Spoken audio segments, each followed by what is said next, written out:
Okay, welcome to lecture number 4. Trust you had a good holiday. Yep, holidays are never enough, I suppose. Yeah, that's right. It just fly by us in the flesh. Okay, usual. Let me just do a quick recap for us, and then we'll pick it up from where we left off. Okay, good. Okay, so as of the previous lecture 2 weeks ago, we began to plunge ourselves in looking at some of the common group counseling responses that we can use whenever we are conducting groups, isn't it? So you can remember, let me just flash something for you. Okay, going back to my slides again. Give me a second while I shift all your videos to my other screen.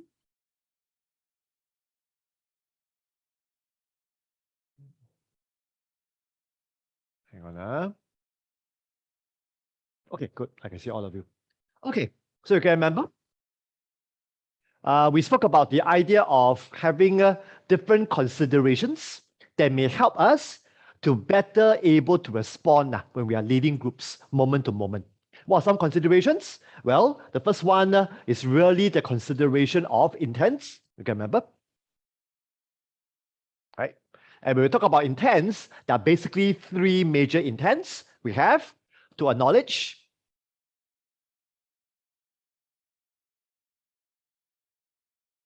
to explore,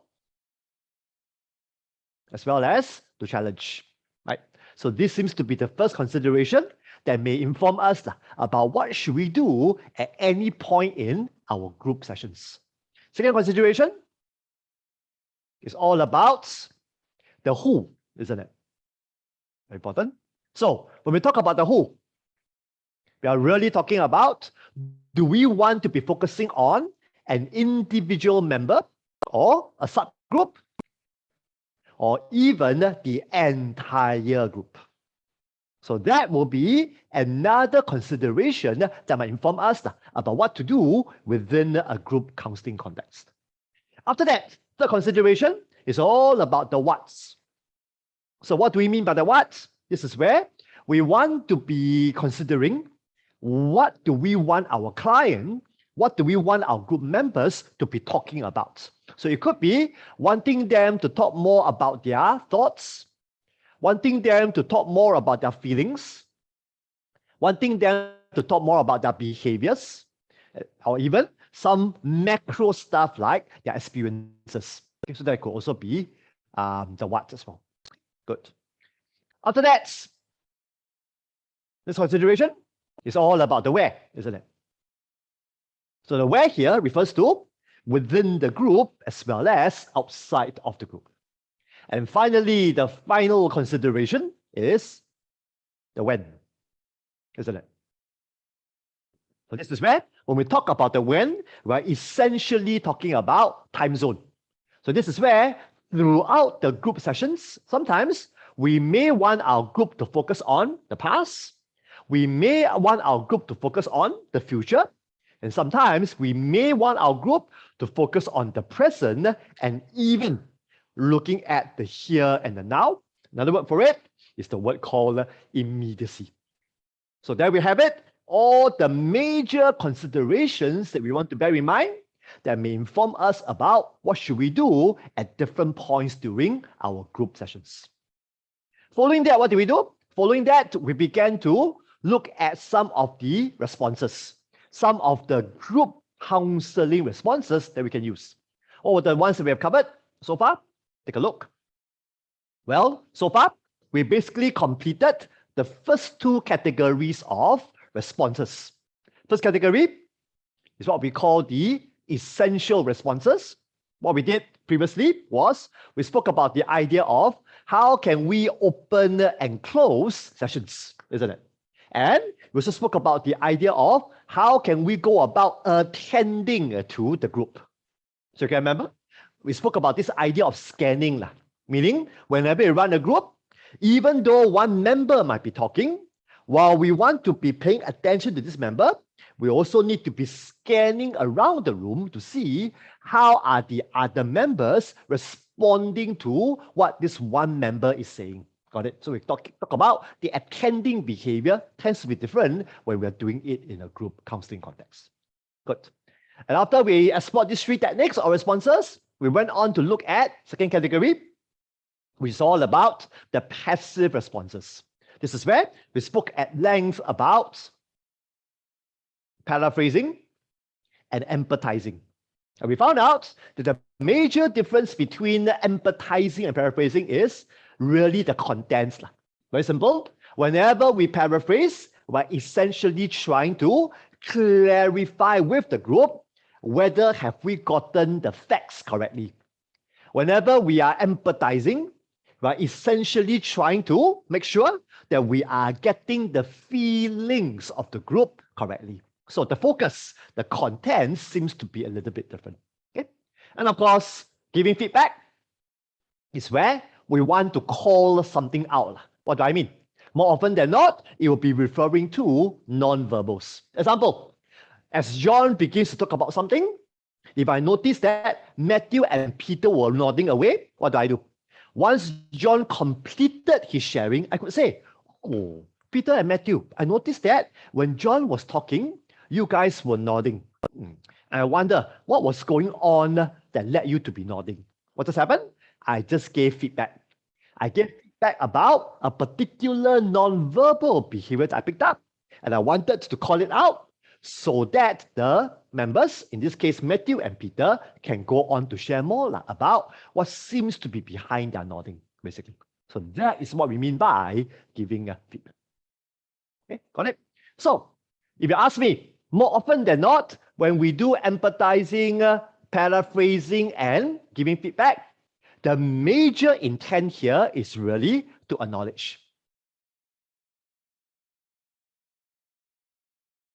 Okay, that's a major intent. But sometimes when we are giving feedback, not only are we acknowledging the non-verbal behavior of the group members, there might also be a teeny-weeny tinge of challenge. Meaning, I'm challenging Matthew and Peter to give voice to the nods. I'm challenging Matthew and Peter to share with the whole entire group what seems to be behind the nods. So more often than not, when we give feedback, usually it carries the connotation of acknowledgement. It also carries the connotation of to challenge as well. But when we do paraphrasing and empathizing, usually it's really about us acknowledging what the client have told us so that trust goes up, rapport goes up, and we trust that the group may then share more with us moving forward. Okay, so there we have it. A quick summary about what we have been covering or what we have covered as of lecture number 3 so far. Good. So any questions for me before we get going for tonight? Hope I'm clear so far. All steady, yes. Tonight I'll be battling with a lot of the CNY goodies that I'm sure you have eaten quite a lot over the CNY period. Thank God today lecture is at night. Yeah, I was teaching another class on the weekend, right? Oh, it was really quite difficult. Afternoon, Z Monster plus CNY goodies is never a good combination. But I'm sure with the evening lesson, I'm sure you'll be better. Okay, so let me give you an overview about how I intend to spend lecture number 4 on. Well, tonight, my number 1 priority is to complete covering with all of you the remaining responses on group counseling. That's my number 1 priority. If there's time, which I seriously doubt, but if there's time, I want to begin to show you actual group counseling sessions with a transcript. So this is where I believe that the learning will become a lot more pragmatic, where you get to see how these 15 responses gets applied in a real group counseling session. Lagi better, I'm going to show you a continuation of 3 sessions of the same group. My friends, I always like to show sessions in continuation. Why? Because we get to see growth. We get to capture certain themes. And in my opinion, that makes the whole learning becomes a lot richer as a result of that. So I hope to get that going. If there's no time to do that, then next week will really be me processing with all of you all the sessions that I'm going to show you in the next session as well. So that's how I intend to spend tonight, so next week on, basically. Okay, let's get on to work. Okay, so here we go. Okay, going back to my handouts. Okay, good. You're back here. Okay. So basically, if you take a look at this particular handout one, which was emailed to you quite a while ago. Okay. So basically, on this particular table, we've completed opening, closing, we've completed attending, we've completed empathizing, we've completed paraphrasing, and we've completed giving feedback. Okay. So for the rest of tonight, emphasis will be on the remaining techniques in this particular table. Okay. All right. So without further ado, let's get straight down to talk about techniques, shall we? So if you can open up the handout number 3, if I'm not wrong. Okay, we should have been emailed to you. Okay, let me show it to you in case you're wondering how it looks like. Yes, this is the first page of handout 3. All receive it? I hope you have. Never mind, I upload here also. Okay, just in case you for whatever reason didn't receive it. Hold on, voila. Let me upload it here as well. Give me a second. Hold on.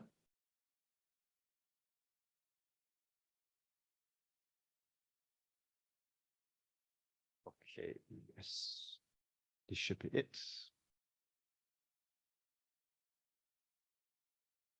Okay, it's there. So just in case you didn't receive it, right, you can download it from the Zoom group chat. You will see a PDF file there called Group Counseling Responses, a bracket student. So you can download that if you have not received it via email, basically. Okay.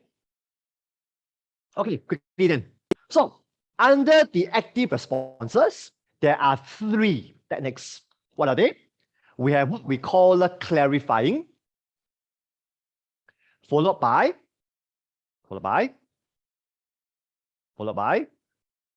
directing, and finally, the last technique for this category is all about questioning. Okay, so I'm going to go through one by one. Hopefully, that will help us to begin to understand each of these 3 responses. Yes. Okay, Ken. All right. Let me see. We're sending for those who can't see. Okay, good. Ken. So all have downloaded. Just make sure I ask. Oh, okay. Steady. Good. Those of you who have not or couldn't, you can drop your email in the Zoom group chat. Then I need to trouble Kai to actually email to you. Oh, okay. So for those of you who can't see it for whatever reason, you can type your email address on the Zoom chat, and then I'll trouble Kai to actually email to you directly. That'll be helpful. Okay, steady. Okay, so here we go. All right. Okay, good. Let me go all the way up. Okay, could I trouble all of you to spend a bit of time just to read through this particular page, clarifying? Okay, yeah. Spilling over to the next page, that will do. Okay, so this page, if I'm not wrong, should be page 38. Spilling over to page 39. Yeah, then we'll talk about it.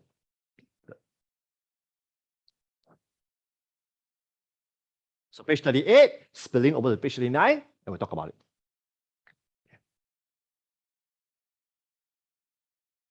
Okay. So Kai, there are 2 students there. So I think one is Hernie and the other is Rabati. Yeah. And Angel as well. Okay.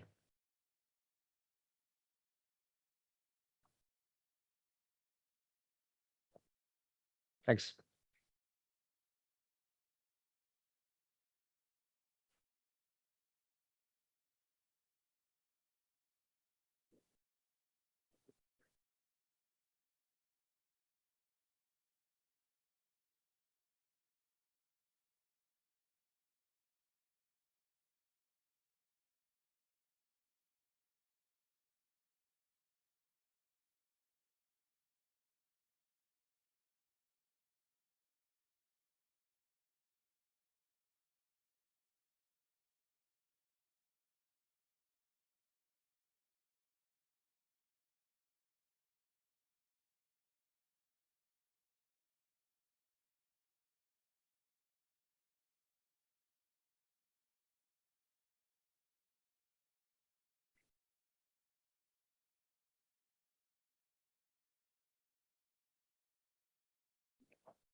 Okay, let's spend another 2 more minutes just to quickly glance through these 2 pages and we'll talk about it.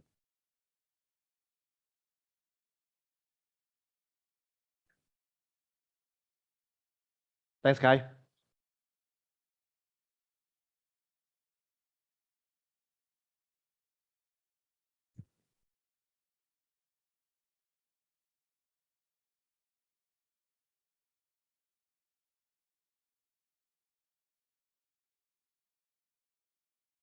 Okay. Let's talk about it. Okay, so here we go.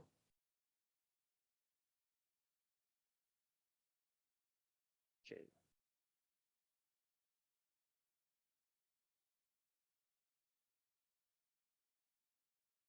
Friends, I don't know about you.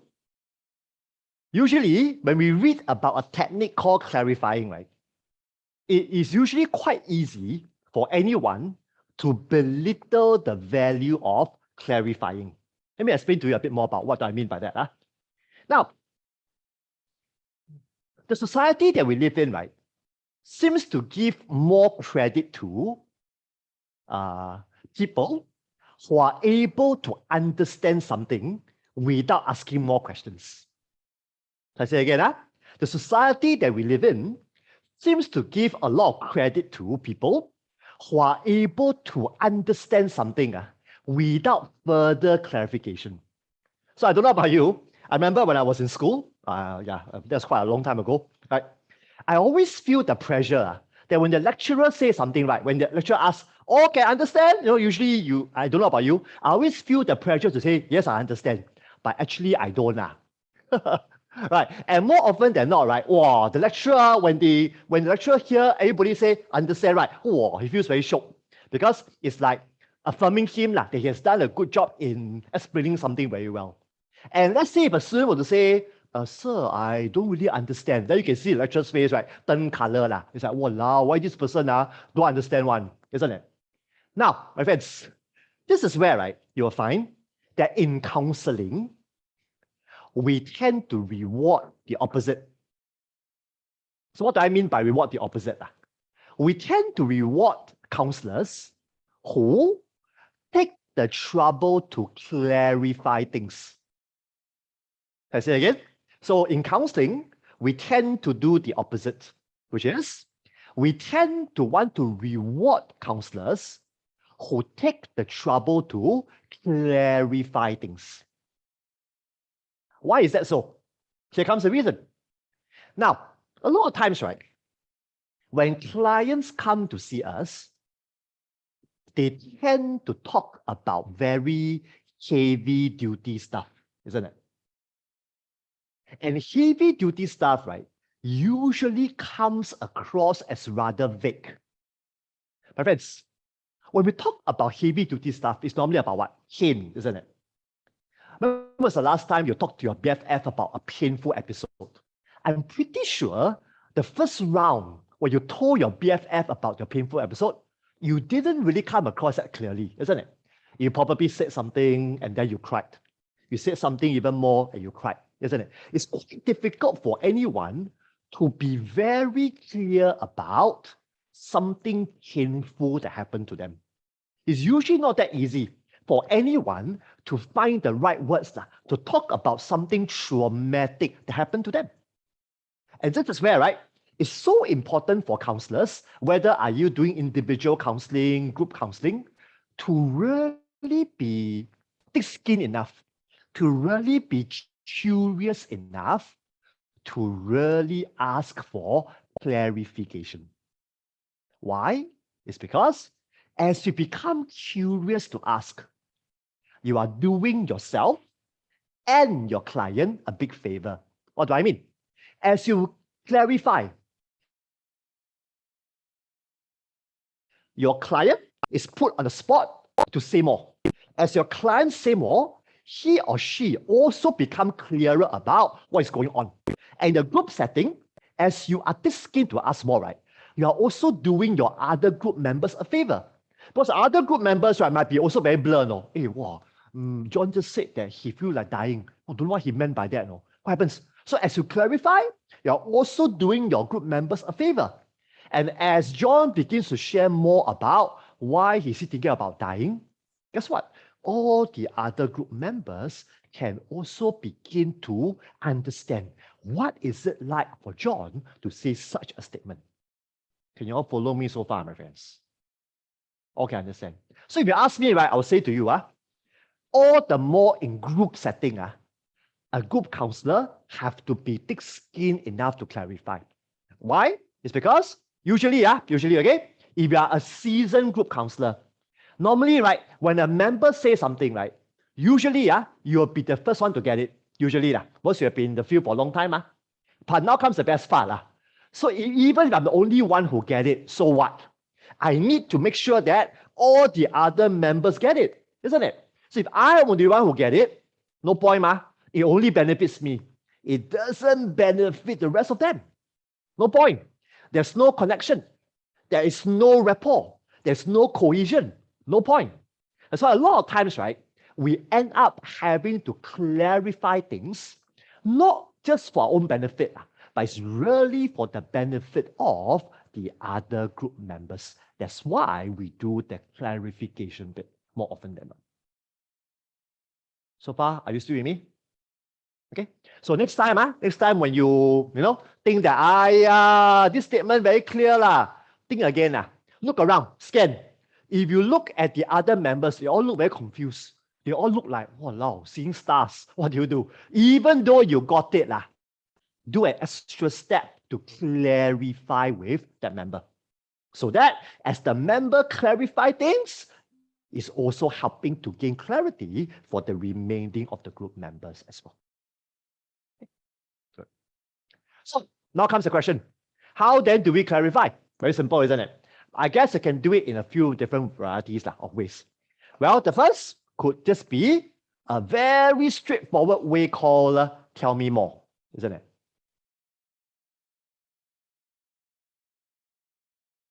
Right, tell me more, isn't it? So the client says, oh, well, Lawrence, today I'm feeling very depressed. Well, tell me more. Right? Very simple, straightforward. Sometimes, right, there's no need even for you to say anything. Sometimes just use silence.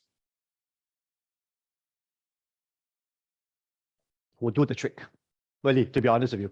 More and more, I find that if I'm able to just remain quiet but appear attentive, usually clients will begin to tell me more. Really. Okay. Yeah. So the power of our presence, the power of our attentiveness usually will do wonders in helping clients to tell us more, usually. Okay.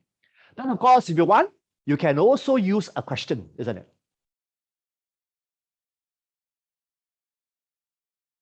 Example. Oh, John, what do you mean by you wanting to kill yourself? There'll be an example of a question with the intention of clarifying what John meant when he said he's thinking about killing himself. Got it? So we can do that as well. Okay. So a variety of ways that we can do it, but the key thing here is it's more about what? The desire to clarify. How to clarify? I think all of us can do it very well. It's more about taking the trouble to clarify, which is what I want to emphasize here on. Because we are way too used to the idea about we need to know before, no need to clarify one. Because the society that we live in seems to give a lot of credit to people who can get it in the first instance without clarifying. But in counseling, we tend to want to do the opposite from. Okay. Make sure I got any questions for me. Any questions about clarification? A simple technique, but in my opinion, difficult to do. Especially we are used Mr. to. Lawrence. Hi, Mr. Lawrence. Yes, go for it. Yeah. Yes, so the clarifying thing I understand, but as we start to clarify with the client, we are actually trying to dig deeper and deeper, right? So what if the client get agitated? Then how do we handle it? Do we stop or do we change the topic? Good question. So what happens if, as I clarify, my client say, shut up, let's say, or client say, why is okay, for example, then what do I do? Good. My first immediate reaction is, I want to to remain quiet. Really. Because, right, my natural inclination is I want to justify. Oh, no lah, nothing lah. No, I want to, that means my natural inclination is I want to justify why am I doing this, isn't it? But the more I justify, the angrier the group member might be. So more often than not, if my client tells me, shut up lah, why are you so kaypoh? I just remain attentive and I just remain silent. More often than not, right, as the group member begins to simmer down, he might do two things. One, he may share more, or he might remain quiet. Two things. So let's say, for example, he shares more. Yeah lah, so kaypoh one. Don't know how difficult it feels for me to say all these things. No, he really share a bit more. Now, I'm given the opportunity to comment. I say, oh, so John, you just mentioned that it's very difficult for you to share what you just shared. Then I can turn to the rest of the group. So I say, oh, guys, how is it like for you all to hear what John had just said to us a moment ago? So now I can turn my attention to the other group members to ask them to comment on what they just heard. So now, right, it's no longer Lawrence Ho being the kaypoh person. It could be that other group members, right, are also curious to know what is it that John has just told us about. So now I'm leveraging on them to do the hard work for me. That could be one. Second thing I could do is this. After John said, yeah lah, so kaypoh one, no, don't even know how difficult it is for me. What do I do? I guess I can say this. So John, could you share with me a bit more about this pain that I have failed to understand so far? Notice, I'm now humbling myself to say, could you share with me about this pain which so far I've failed to understand? So I'm hoping that as I take a step down, John would be invited to let me into his pain a bit more. So I can do that as well. Okay, yeah. So I guess for counselors like us, right, after a while, we tend to be able to handle rejection pretty well. It might be put it this way. Or we tend to be able to handle negative emotions pretty well. Because we always believe that behind every negative emotion, there's a message. So you want to get to that message more, rather than to be daunted by the negative emotions, usually. Yeah, so I guess after a while, you'll begin to get used to it. That's why you can remember what I said in lecture 1 or lecture 2, I can't remember. Remember I mentioned to you that if you are someone who is very afraid of conflicts, remember I mentioned this with you before?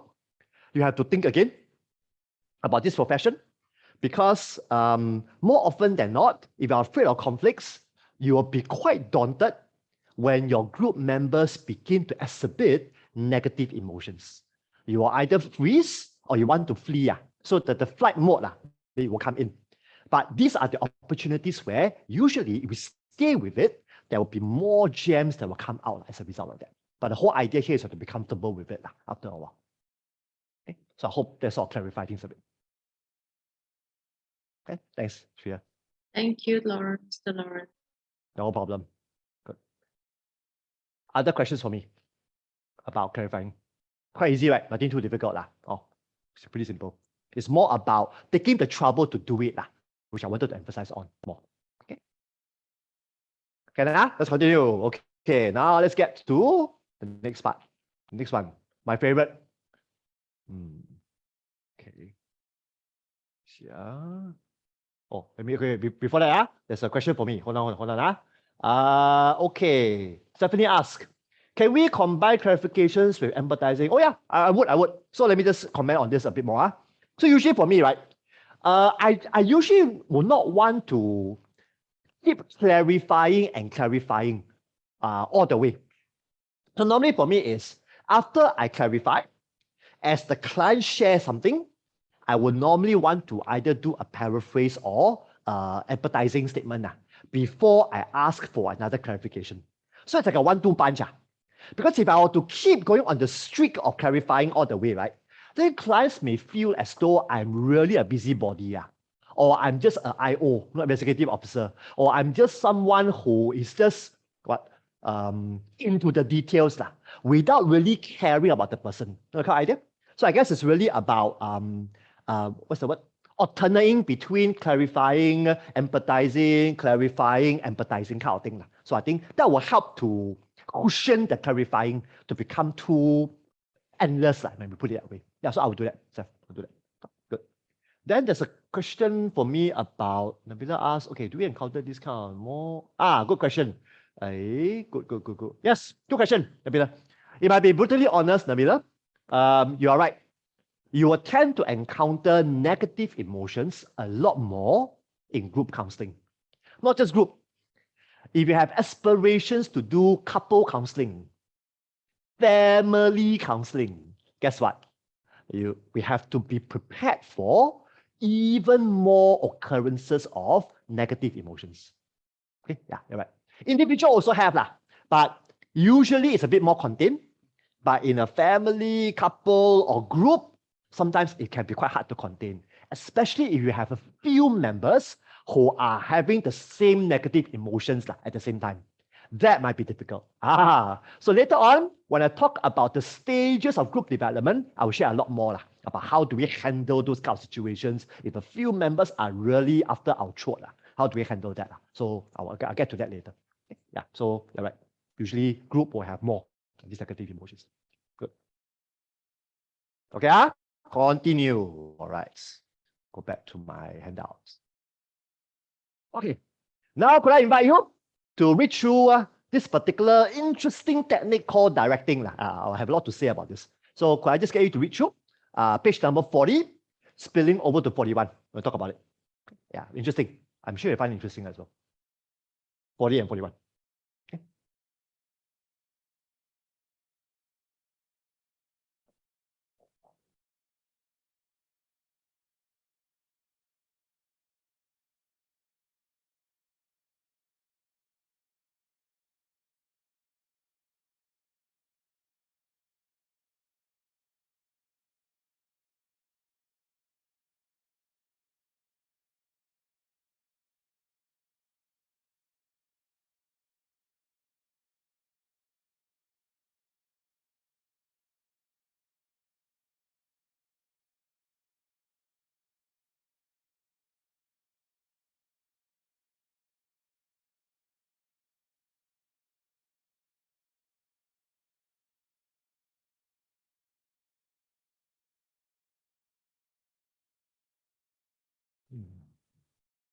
Okay, interesting question. Okay. Okay.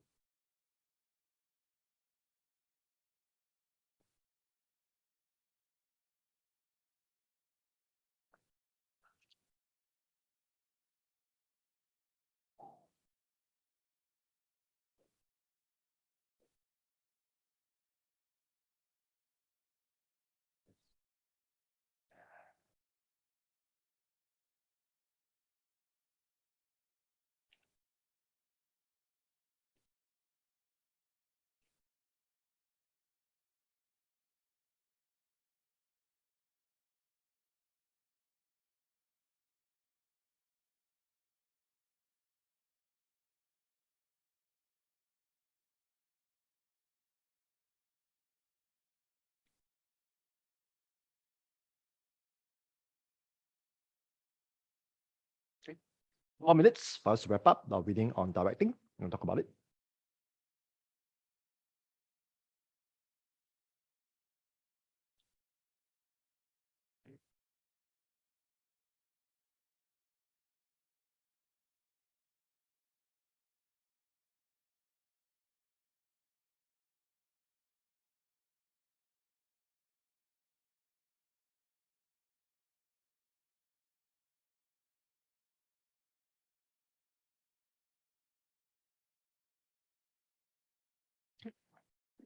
Let's talk about it. All right, here we go.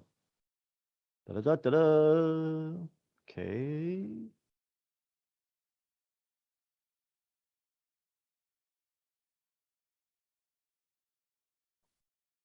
Friends, I really like this particular name called directing. Let me show you why. Now, when you look at the word directing, right? I don't know about you.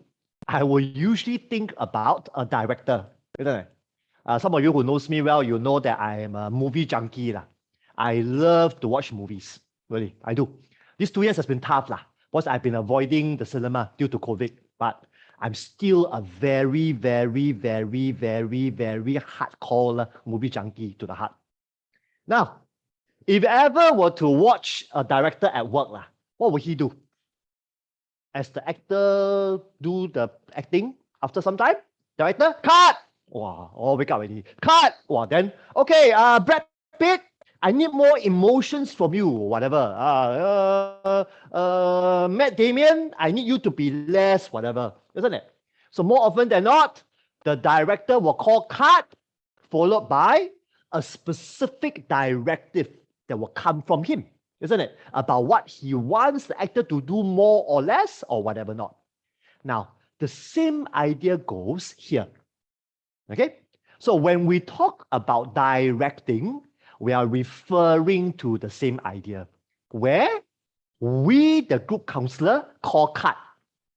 Okay, of course, not so brutal, but the idea is the same. We want to interrupt the process and we want to offer a direction for the group to take on.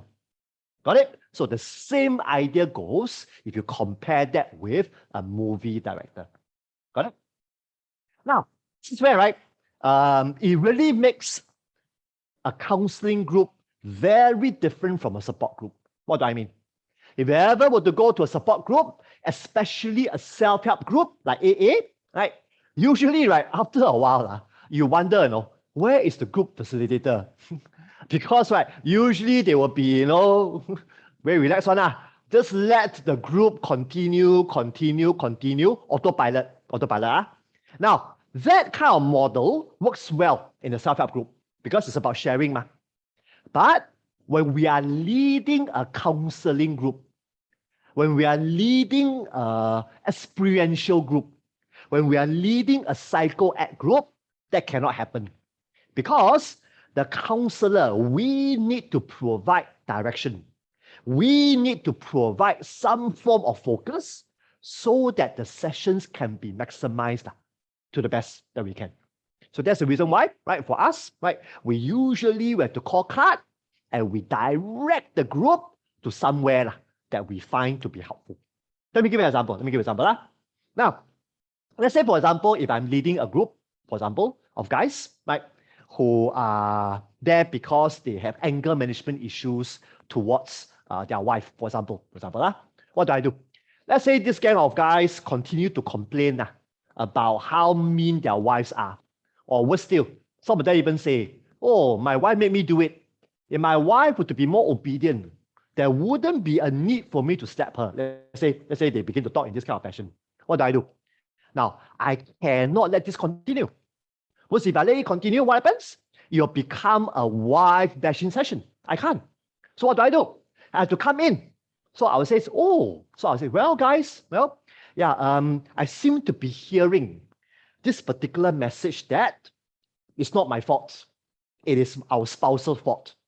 And then I will say, well, guys, I would like all of us to take a moment to put ourselves in the shoes of our spouse. Just for a moment. Notice, what am I doing now? Now I'm slowing the session down. Am I not? And now I'm so-called forcing the whole gang to do a particular activity with me. So I'll say, well, first thing, so guys, I would like us now to slow ourselves down. I'll take a pause. I would like us now to allow ourselves to be in the shoes of our spouse. I'll pause again. I would like us to now begin to feel how might it be like for them when they were on the receiving end of our slap. Notice? So now I'm slowing the whole process down. What am I doing? No doubt about that, I am directing. I am directing to the minor details, am I not? Because I want the whole group to begin to move towards a very different direction. Another example. Some groups, right, they like to distract themselves by talking a lot about other people. Let me give you an example. So quite a while ago, I was actually leading a group of young men who were going through some career issues. And so they came for a group. I was leading that group. And I remembered there was a session when I was doing, where most of the men were talking a lot about how their friends, were making big money, how their friends were, excelling and all that. So one after another, they began to talk about, how their friends were making big bucks, whereas they are not. So I felt that the whole conversation began to be sidetracked or detoured to be about other people's successes rather than them. So what did I do?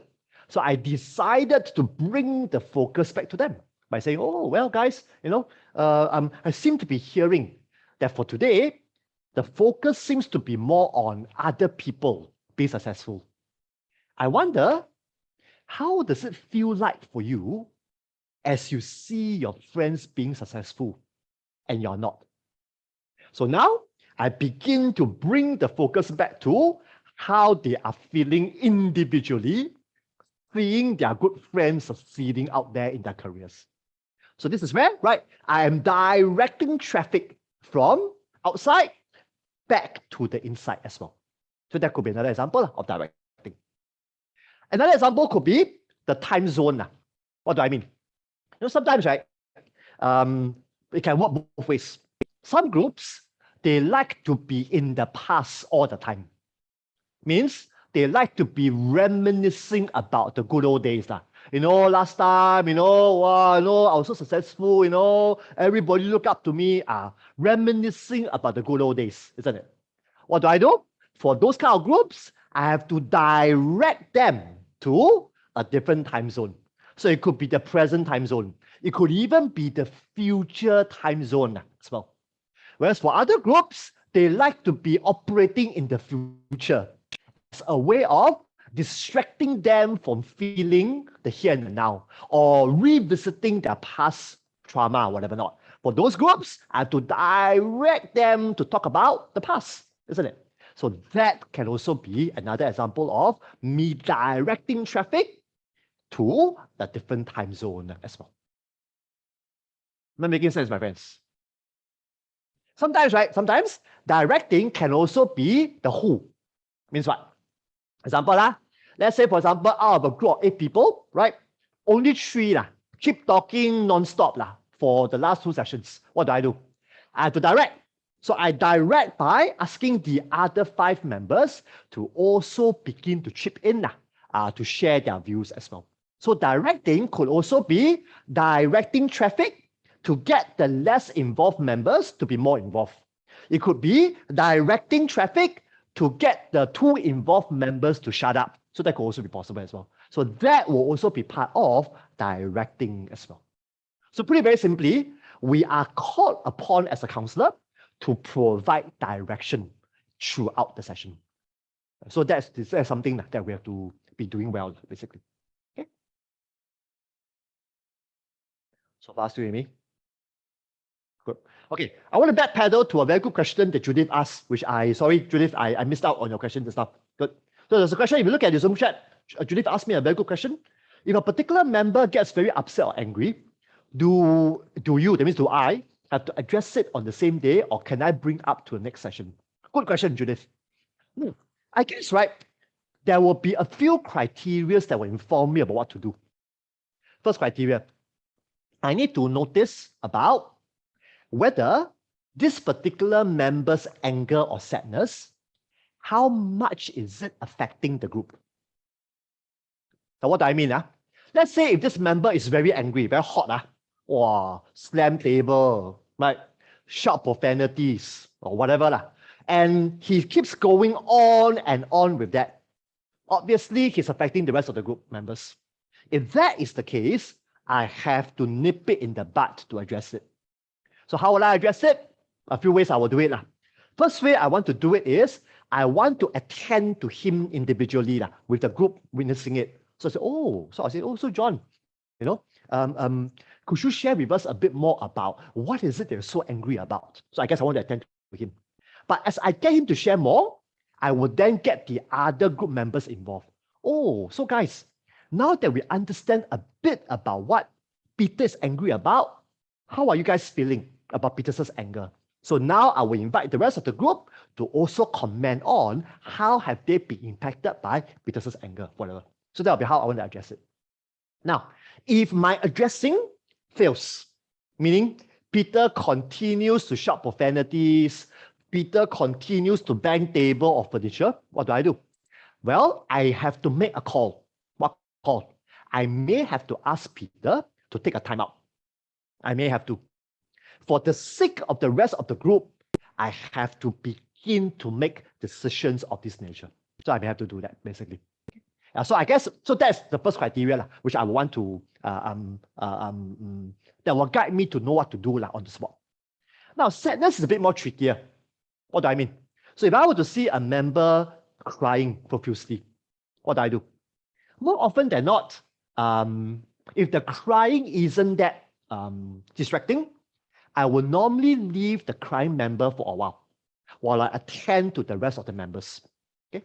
Now, if the crying continues, usually I will go back to the crying member to ask, would you prefer us to ask you more about your tears, or would you prefer to continue to cry at your own pace? So that's where I will come in to check with the crying member, what would he prefer us as a group to do? Because when people is crying, right, sometimes we don't really know what they want us to respond. Some will prefer us to keep quiet. Some will prefer us to ask them questions. Some might even request for us to excuse them for a while, so that once they are more settled, they can come back to join the group. So I guess this is where I want to really give the power to the group member who's crying. What will you want us to be doing at this moment while you remain emotional? So that'll be what I'll do usually. So if the group member tells me, oh, Lawrence, can you just carry on? Just let me be on my own for a while. Then I will do that. But if the group member says, well, Lawrence, I would like you to ask me some questions, about my crying, then I will do that usually, basically. So yeah, so I guess it very much depends on what response the group member might tell me, then that will inform me about what should I do next, usually. Yeah, so I hope that's all answers your question, Judith. Okay, thanks. Okay, let's continue, shall we? All right, so let me go back to my handout about the directing part. Okay, so what are the different ways that we can do it? So as you can see here, right?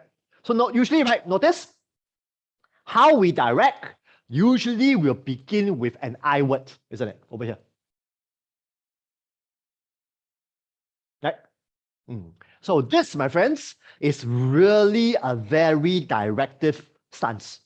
I would like the group to stop, or I can say, I would like the group to take a pause. Sometimes, right, it's about lingo here, right? Sometimes, right, the word to stop is a bit too authoritarian. Okay, imagine if you're leading a group of guys, who have issues about anger. You say, I'd like the group to stop. I don't know. Maybe it might trigger them to be angrier, maybe. So for that group, I will use the word, well, I would like the group to pause for a moment. I could say, I would like the group to slow down for a moment. So this is where, right, the choice of words, in my opinion, is very, very crucial. Because the words that we use could either fan resistance or it may actually diminish resistance. So the ownership is on us to really find the right words to deliver it on the spot. Okay? But the whole idea here is we are taking charge. I would like the group to pause. I would like the group to slow down. We are taking charge, which is the most important.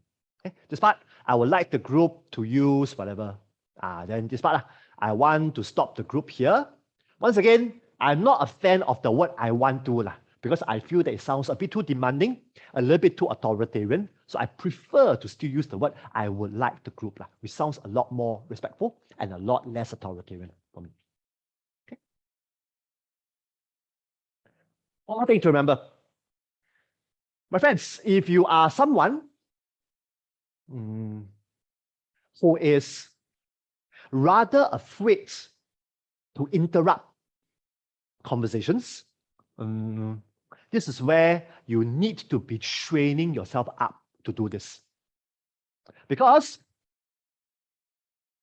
if I am fearful about interrupting a session, I can almost imagine myself shrinking and not daring to say, oh, I would like the group to stop.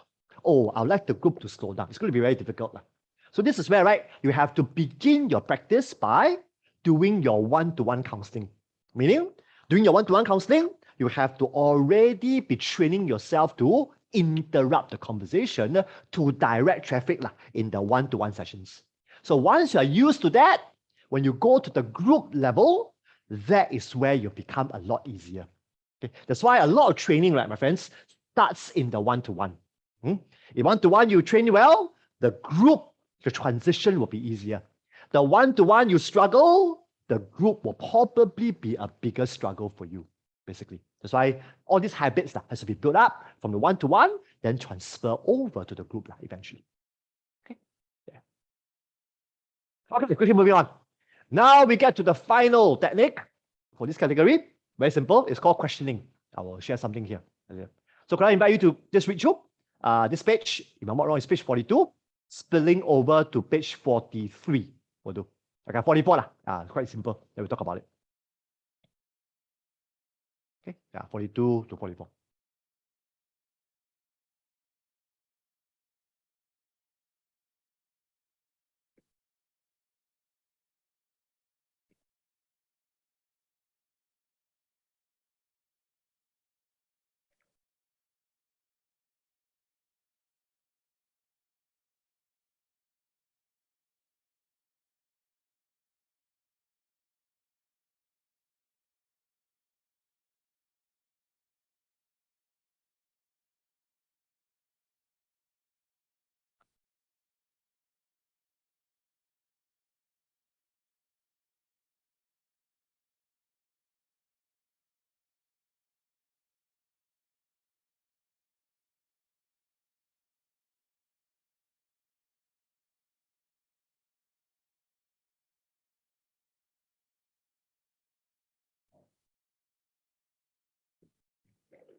Okay.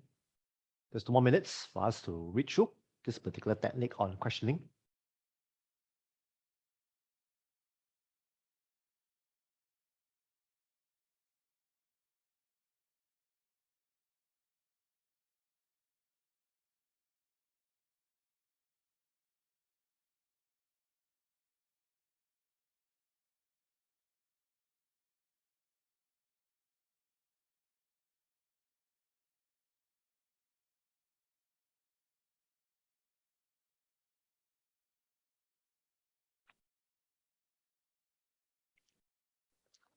Talk about it.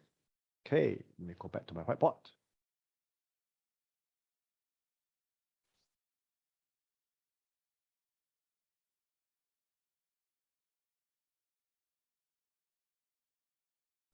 Okay. Friends, a very, very, very simple way to understand questioning is to look at questioning as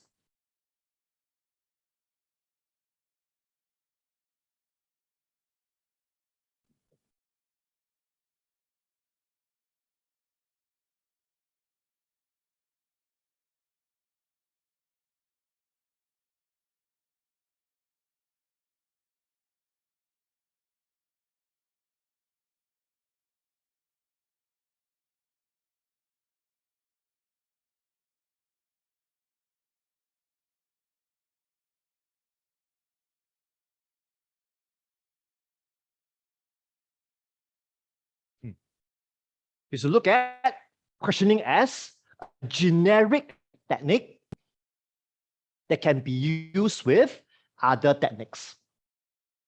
Okay? It sounds a bit weird, right, Gloria? I'll unpack it for you in a moment. Okay, so what do I mean? Very simple. So far, we have learned what?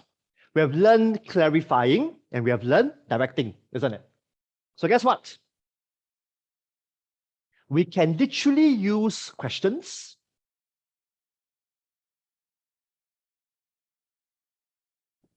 to serve the function of clarify or to serve the function of direct. Example. Let's say, for example, John just make a statement, isn't it? Oh, well, Lawrence, for the past 1 week, I've been having more and more thoughts about killing myself. What do? Now I want to clarify, isn't it? So guess what? Well, I can tell John, tell me more. I could do that, right?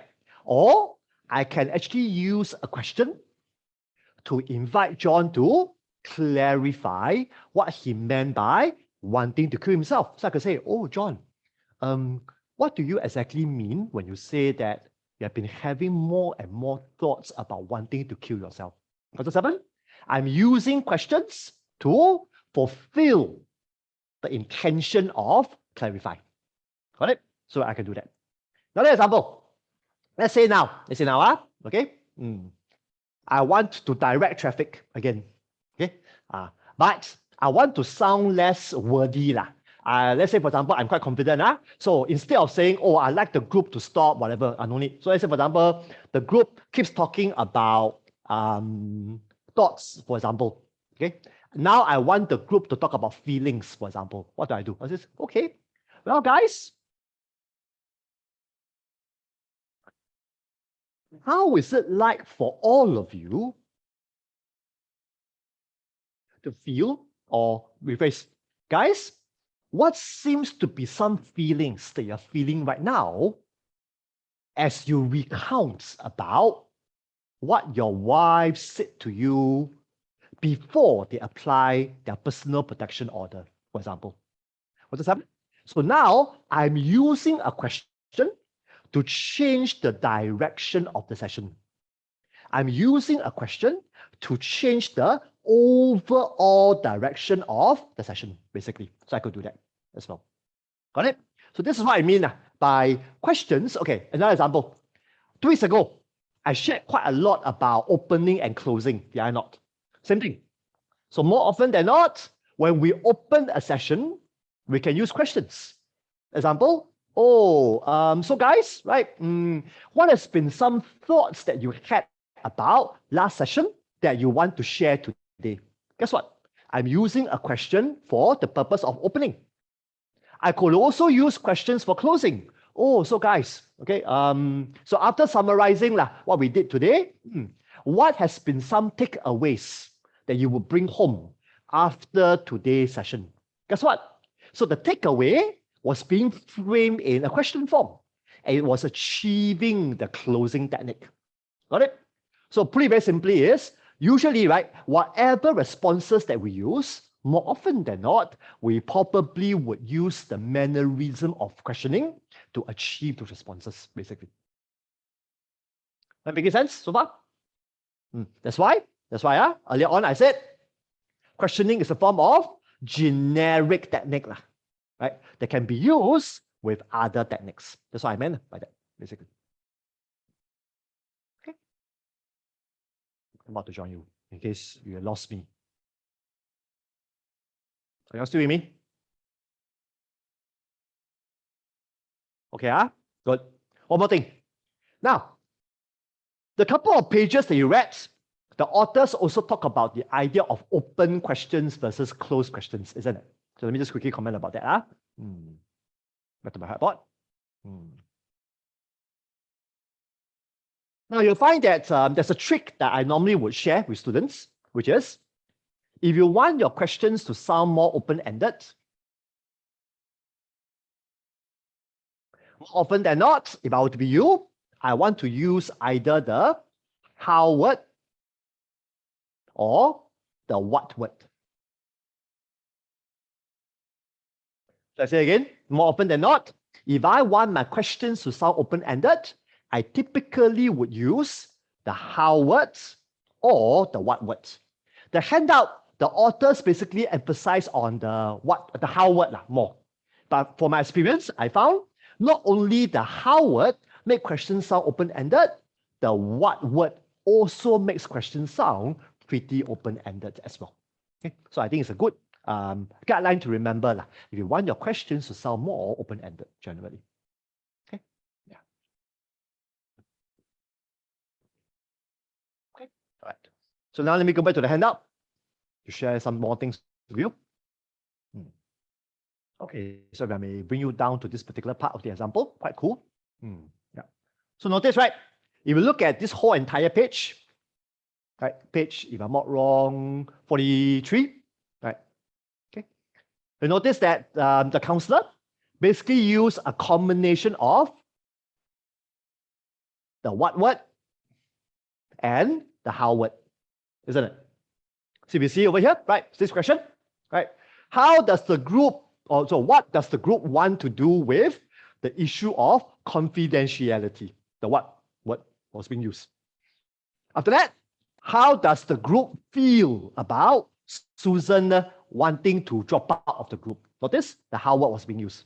Right? So the what and the how usually makes questions sound a lot more open-ended. Focusing downwards. This part. Can you see this other question? 3.1. Right? Once again, the word how. Right? So when you think about ending this group, when you don't want to, and you're not ready to, how does that compare to other situations where you had to say goodbye? Notice, emphasize again on the word how. How does that compare to the other situations where we have to say goodbye? So once again, the how word makes the question sound open-ended as well. Okay. Then going downwards. Notice again, the what word? What does it mean, right? To other members of the group, when Sally said that she is hurt by what was said. Notice the what word was being used again. Okay. Then there was this particular idea in the notes that talk about the 1-2 punch. So when you do MMA, you probably will know 1-2 punch, right? So what is that all about? Come, let's talk about it. Here. 1-2 punch basically means this. We ask a question to invite one member to share something. After that, we will then ask another question to invite the rest of the group to share how was it like for them to hear what this member just shared. So very confusing, right? Come, let me go through it with you. This one. So over here. First question, the first punch, we ask here. Okay. Question was for this particular lady, right? How did it feel for you to share this with the group? Notice, this question was targeted at one particular member of the group, isn't it? So let's say we call this particular lady Mary, for example. Okay. So let's say, for example, Mary said, oh, well, it was quite liberating for me to share what I shared with the group just now. What do we do? Then now I will ask another question to invite the group to comment. How to do that? Take a look here. Smart.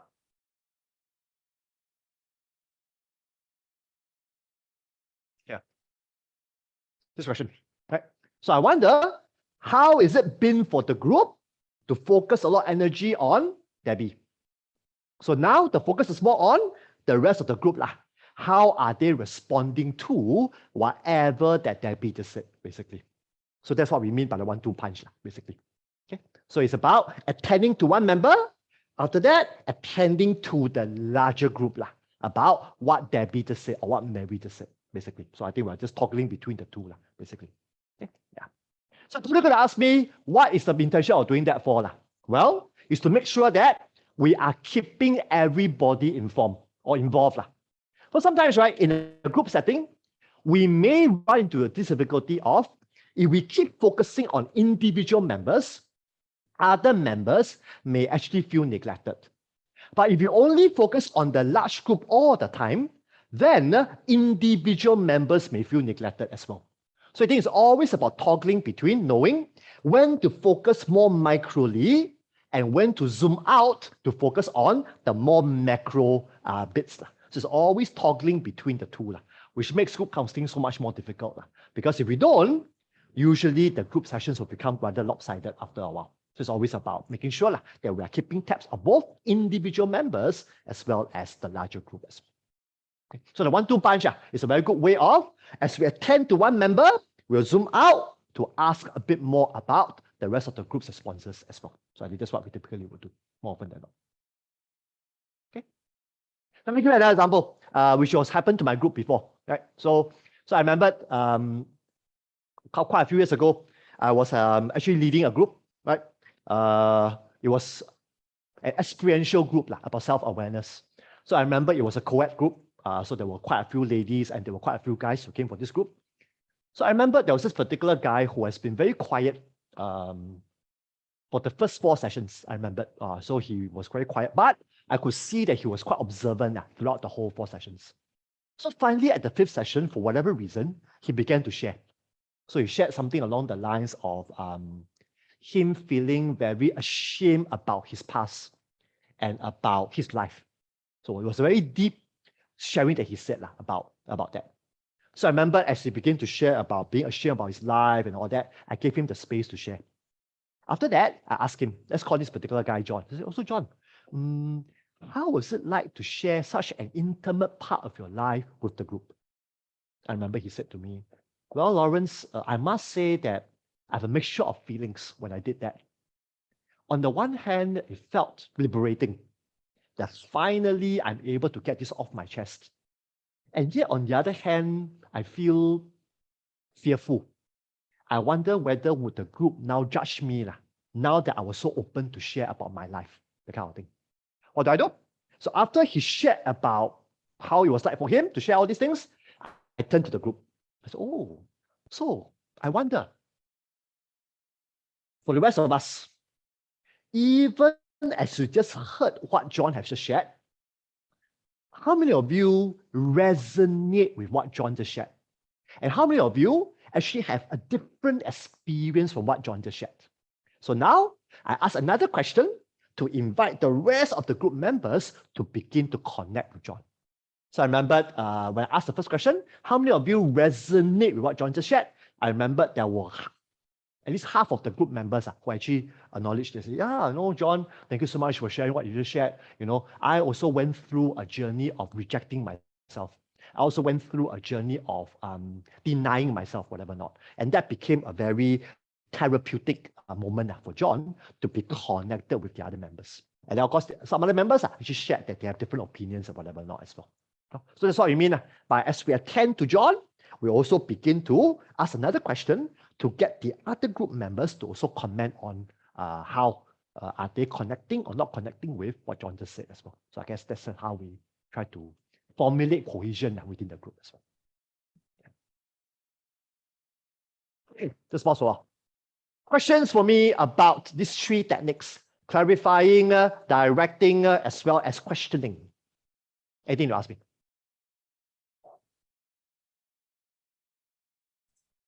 Hi, Lawrence. Can I just ask, if let's say in a group, right, is it possible for a member to not speak up throughout even over the total number of sessions itself? So should we encourage him to approach him one-to-one to help him to open up, or how should we do that? Good question that you just asked. Now, a few things I will do. First thing I want to do is I always want to notice the non-verbal of this silent member. So what do I mean? If this silent member appear to be engaged non-verbally, usually I'll let it go in the beginning. Meaning, if he remains quiet, I'll let it go. Because at least he appears to be participating non-verbally. He appears to be engaging non-verbally. So I'll let it go. Now, if it continues on, he continues to be silent, even though he remains engaged, what do I do? Usually, I will then proceed on to do a bit more subtle invitations by giving feedback, the technique. How?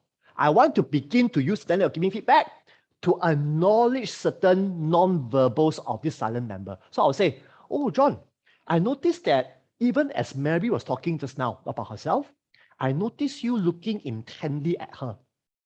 I wonder what was going through your mind as you were looking intently at Mary's sharing, whatever. So now, as I begin to give feedback to certain of John's attentive behavior, I'm inviting him to come in. I'm inviting him to pitch in. I'm inviting him to elaborate more on what was going through in his mind, basically. So that'll be one thing that I will do. Sometimes, right, if that doesn't work, no problem. Then I'll move into what I call pair work. Example. Let's say I'm leading a group of 8 people. Let's say I notice, right, that there's 3 members, even though they remain attentive, right, but they're very silent. What do? Well, one way to break that trend is I introduce pair work. So I'll say, well, guys, perhaps now would be a good time for us to get into 4 pairs. Then I'll throw in an activity. So now I'm hoping that these 3 silent members, whoever they are paired with, right, he or she will now be forced to at least engage with another person to talk about something. Right? And from there, I hope that it will spur the momentum forward for this person to now be a bit more daring to talk in the larger group as well. So that will be the second thing that I will do. If this one fail, then what I will do next will be, like what you said, I may want to have a word with this person after the session is over, just to find out whether is there certain difficulties he's having, basically. So that will be my last straw. But the first 2 will be what I will do usually. Okay. Yeah. Okay. Thanks, Lawrence. No problem. Thanks. Other questions for me about these 3 techniques? Hope I'm clear so far. Okay, good. Quickly moving on. So now let's move on to look into our next few techniques. Okay, let me go back to my chart again. You are wondering where we are. Okay, go back to here. So basically, where we are now, let's take stock to finish all this. Right. Now moving on to look at the 4th category, which is interpretive responses. So looking at basically this view. Right. This one finished also. Hold on. Let me go back to here. This one finished also. So now looking at this technique, playing a hunch, noting a theme, noting a discrepancy, noting a connection, and reframing. So this will be the 4th category, falls under the interpretive category. Okay, good. So let's get down to work. Okay, so this is where, let me upload again my next set of slides. So if you have it, it's actually handout 4. Let me just upload it here in case you have not received it. So Kai, can I trouble you to email to Angel, Rabati, as well as I think another person. I can't remember. Hang on. Yeah, give me a second. Let me go back to. Okay. Don't worry, Lawrence, I know who. Thank you. Kai is always a very good help. Thank you. Okay, you'll see in the Zoom chat, there's this particular handout. Group counseling responses, handout 4, bracket student. So if you have not downloaded it, you might want to download it as well. Okay, so let me just share screen with you. Back here with me. Okay, so this is the first page of handout 4. Okay, all right. Please give a moment for Kai to email to the rest of them.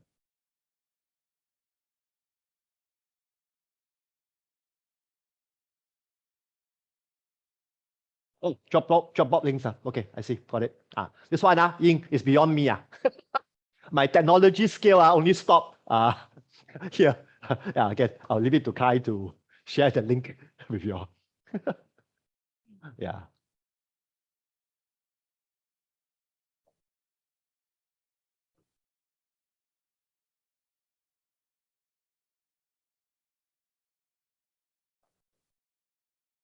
Sadie. Oh, Pauline. Come here. Thank you. Thanks, Pauline.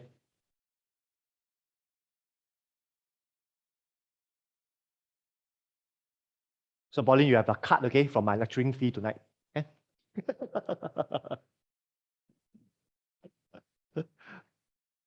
Okay, steady. Let's get on to work. Okay, so for the fourth category, the authors call it interpretive category. So I will come to share with you why they call it interpretive in a moment. Okay, good.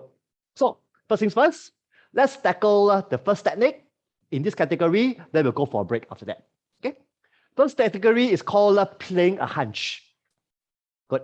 So could I invite all of us just to spend some time reading through page 45, okay, playing a hunch, okay, spilling over to page 46. Then we'll talk about it. Then we'll go for a break after that. Yeah, so 45 spilling over to 46. Okay. Yeah. Then we'll talk about it.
Just more minutes for us to wrap up on reading this particular technique. We'll talk about it.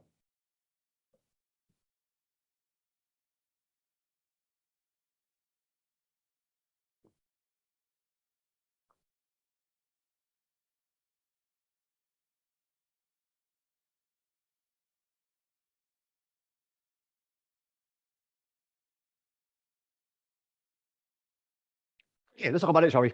All right, so here we go. Let me go back to my whiteboard again. Okay.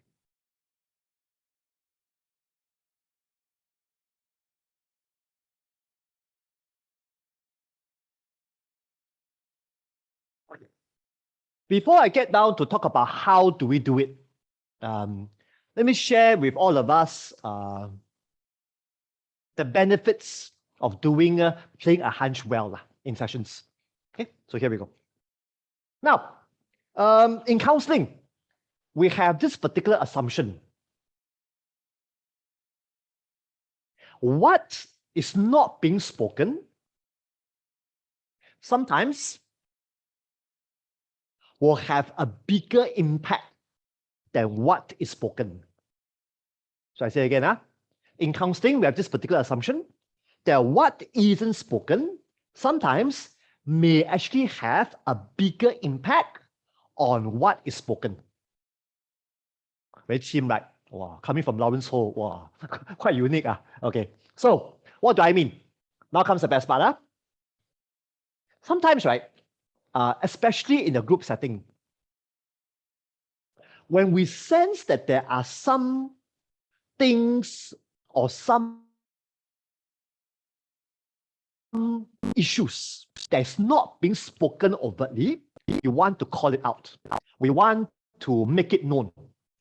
We want to make it revealed in the group so that the elephant is now in the room. So that we can now deal with this elephant rather than to feel the elephant being there, but yet, what? Not calling it out and allowing the elephant to really dictate the whole entire mood of the session. Am I making sense to you? Got it? So that's what we mean by playing a hunch. So more often than not for me, right?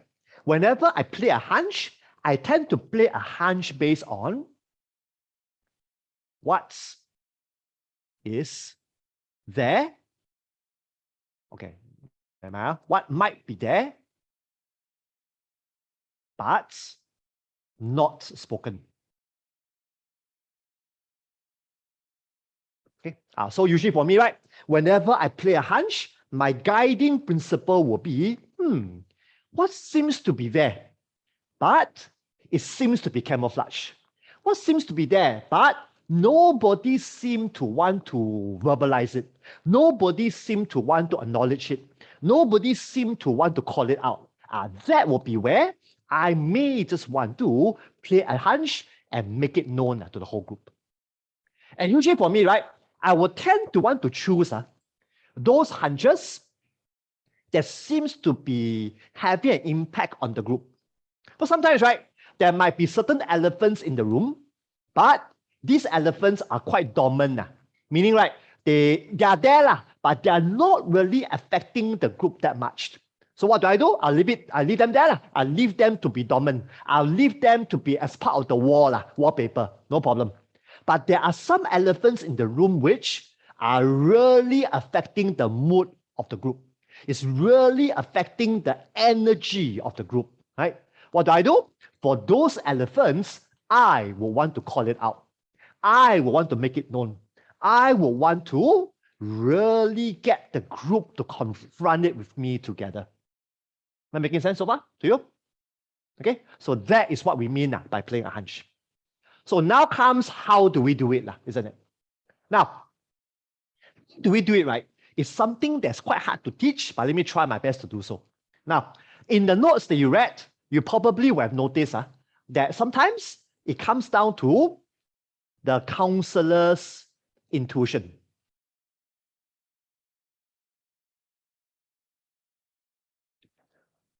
So it comes down to sometimes the counselor's intuition. Okay, so without downplaying on intuition that much, I like to say that intuition should also be guided by some evidence. For some people, right, when you look at the word intuition, you think, oh, it's just gut feel, or it's just my feel of the day, the kind of thing. I tend to be a bit careful when I talk about intuition that way, because usually, while I may have some intuition, I would always want to base my intuition on certain observations I've made. So in other words, right, for me personally, right, I never believe in just pure gut feel, or rather, I don't act on it. For me, it could be an intuition that I have, but my intuition should be based on some observations.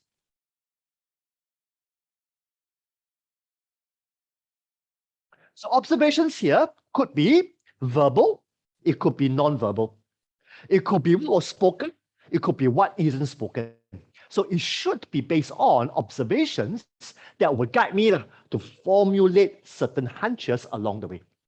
So it should never be purely just based on gut feel. But just based on gut feel, we might actually be trotting on a very dangerous slope without us knowing it.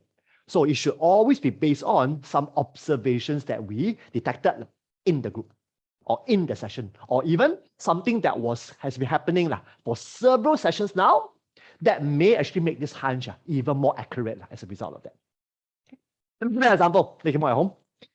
So I remember quite a while ago, I was leading a group, right? Okay, and I remember this particular group, we met up together because basically it was a group where the focus was more on marriage enrichment, meaning there were quite a few couples who came and they wanted their marriage to become more enriched as a result of that. Okay, yeah. And so I remember we were talking about communication and conflict resolution. I remember that. And for whatever reason, I began to notice that the group There were all in about 8 couples. There were about 16 people. So I was only facilitator. There were 16 people. For whatever reason, when we're talking about conflict resolution, almost every couple began to, what's the word? Talk about their marriage having no conflicts. Yeah. So every couple, so I began to ask, oh, so could you all just share with me a bit about when was a recent time where you guys were in a conflictual situation? So almost every couple tell me, don't have lah, Lawrence, don't have.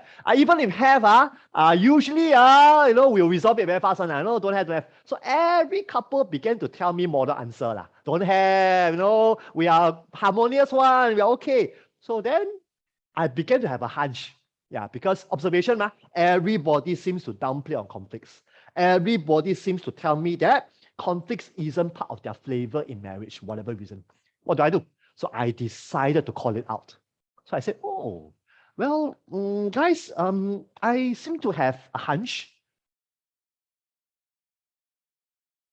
Talking openly about conflicts is probably rather threatening for all of us, for all of you here.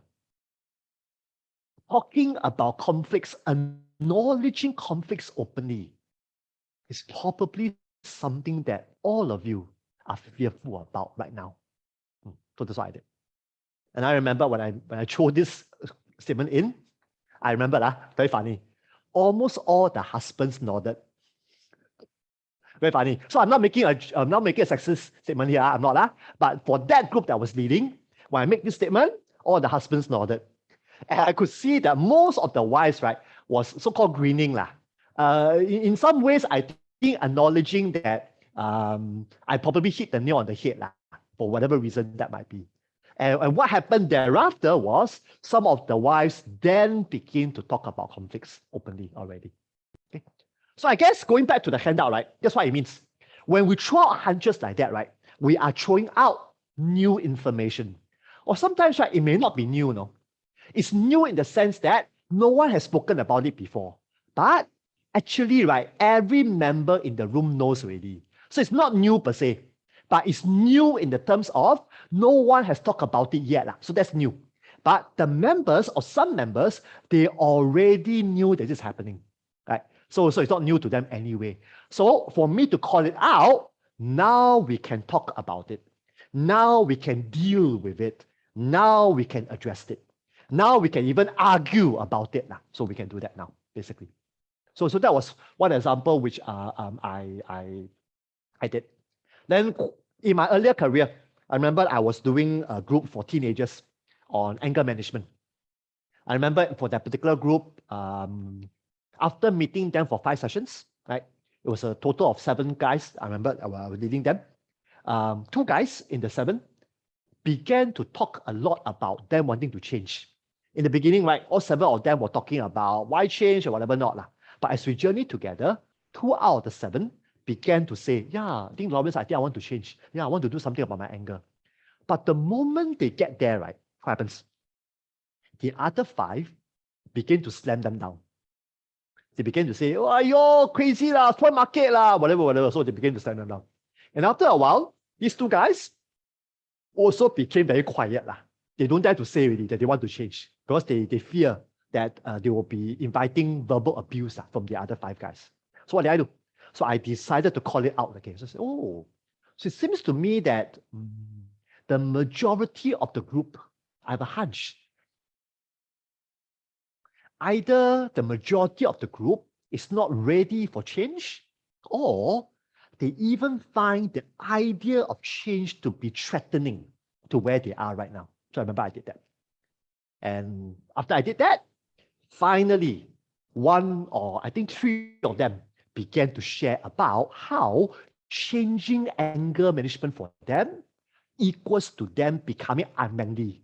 So finally now, at least 3 out of the 5 came open to tell me, Lawrence, walao, if I were to change the way I manage anger, people will think I CC, People will think that I'm, no more men, whatever.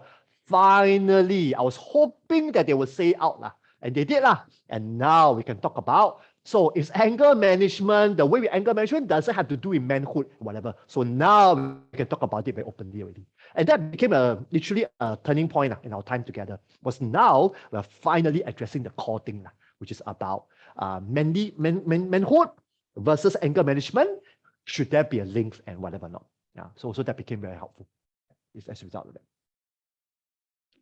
Yeah, that's right.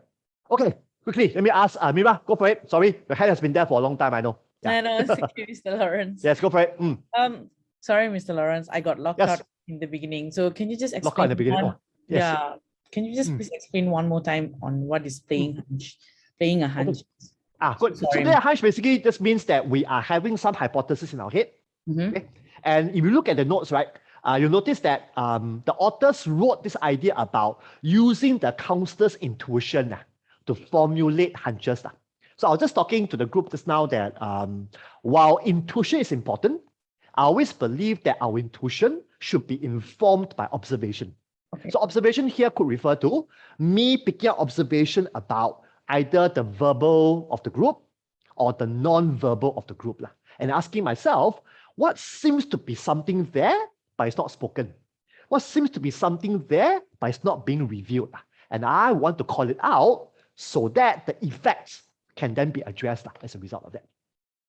So usually that'll be what we meant by playing a hunch, basically. So it's to call out certain elephants to make it known in the room so that we can begin to deal with the elephants with the group progressing on from there, basically. Okay. Yeah. The elephants is from the clients, is it, Mr. Lawrence? Yeah, I would think so. It could be, or it could be even originating from certain dynamics within the group. Okay. Remember, I was saying this out earlier on, that teenager group, right? So 7 guys, right? What happened was 2 of the guys wanted to change, the other 5 didn't want to change. What happens? So literally there became this particular idea called scapegoating, where the 5 who didn't want to change began to slam on the 2 who wanted to change badly. So what happens? Now it's for me to call it out. So that once the elephant is out there, we can begin to deal with the elephant. So I say, seems to me that some majority of you find change to be threatening and even scary, whatever. So that's when some of them begin to share about why for them change is so scary. It's because it literally threatened their manhood. So now the elephant's in the room, we can now deal with it together, basically. Thank you very much, Mr. Lawrence. No problem, Ken. Okay, let me just talk about, so Steph, so I guess elephant can be vibe. You're right. It can also be certain relationship between members. It could be. But it could also be, like I said, certain, what's the word? Certain fears which is common, or certain reservations that's commonly shared by the whole group as well. So it could be, so I suppose hunches can take on different forms. So it could be originating from dynamics between members. It could even be sometimes, right, dynamics between members and the group leader as well. So example, right, so it could well be that maybe certain group members can't stand me. I sense that. And because of this animosity, right, it affected the whole entire group dynamics. What do? I have to call it out. So I could say, I seem to have a hunch that John and Peter, you guys seems to have certain feelings towards me, which might be hindering the growth of the group. So now I'm calling it out. Right? So that once the elephant is out, we can now talk about it openly, basically. Right? So it could be different layers of it, basically, as well. Okay? Yeah. Oh, no problem. Right. So far, you're still with me? Okay, Ken. Okay, I know, time's up. Let's go for a break, shall we? Now it's 8:35. It can be back by 8:45. We'll pick it up from there. We'll talk more about this in a moment. So see you guys in 10 minutes.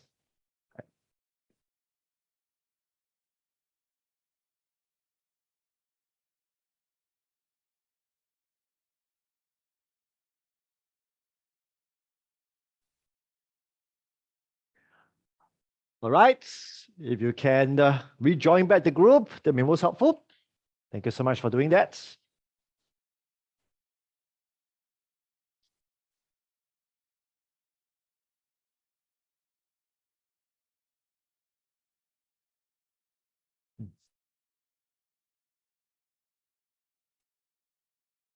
Okay, let me just talk a little bit more about playing a hunch, and then we'll continue from there. Okay. Now, once again, my friends, knowing how to play a hunch is one thing. Having the courage to do so is another thing, isn't it? So what do I mean? Now, I don't know about you. I guess probably the younger generation might have a different experience from maybe the older generation. I'm 51 this year, so more often than not, my generation or even older, I think we tend to value harmony at all costs. So if you ask my generation, if you ask the those who are 60s or 70s or 80s, right? I guess we all have a common value, which is we wouldn't want to rock the boat too much. We want to value harmony at all costs, or we want to maintain peace at all costs, isn't it? So this is where I find that when I became a counselor, this literally became one of the biggest stumbling blocks for me to overcome. Because my natural inclination is, let's not rock the boat. Let's not stir things which shouldn't be stirred. Let's just keep the harmony going. Let's just maintain peace if we can. But notice, right, what I just shared with you actually is the opposite, isn't it? We are calling out the elephants in the room. We are making what is hidden to become revealed. We are making what is not spoken to become spoken. So we are literally doing the opposite here in counseling, which can be rather scary for us, especially if you are new to counseling. And more so, if you are just like me, who value harmony, who value peace, you probably may find this to be quite daunting as a counselor as well. Right? So if that is you, then perhaps you may want to work at it, right? So that you can become more comfortable doing it when you eventually do group counseling later on. Okay. So far, all right? Are we still there? Okay, okay, good. Now let me just quickly share some examples from the handout. Yeah, that's right. Okay, so if you take a look at some of the examples, right? So typically, right? So sometimes you use the word I have a hunch, right? So as you can see here. Right. Okay. Now, very important. Why do we use the word hunch? It's because we very much wanted our hunches to be expressed in a tentative way.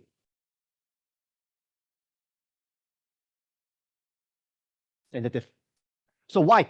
Why is sounding tentative so important? It's because sounding tentative is a way of respect.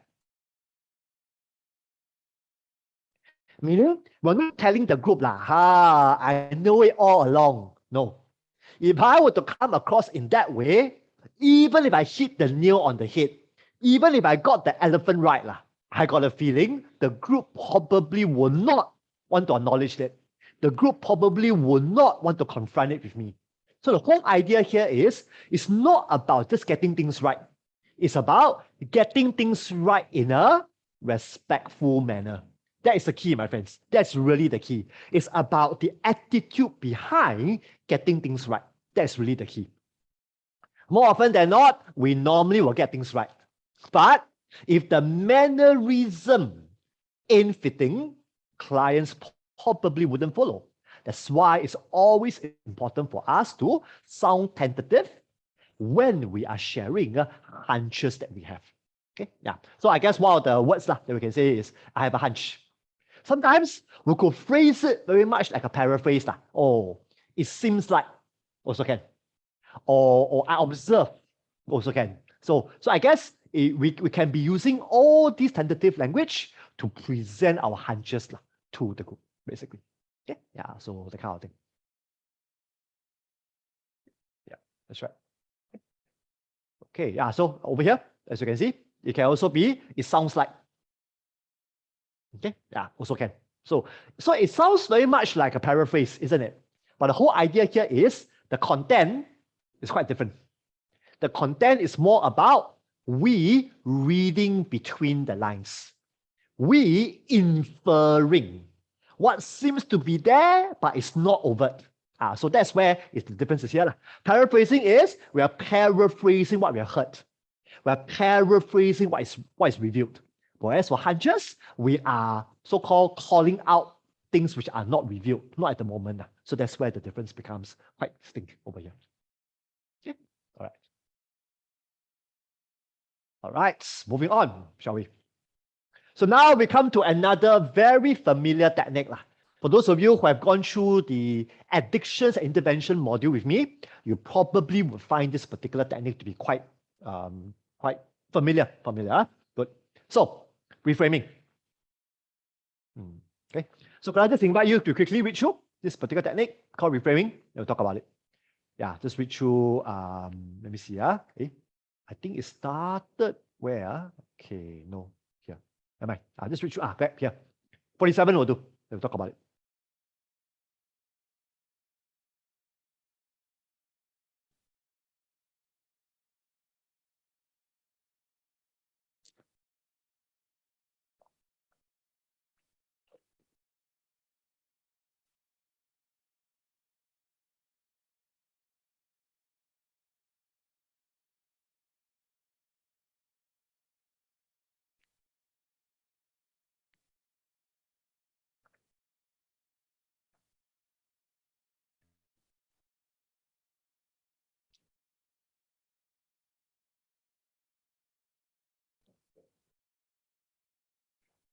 Good. Let's talk about it, shall we? All right, let me go back to my whiteboard.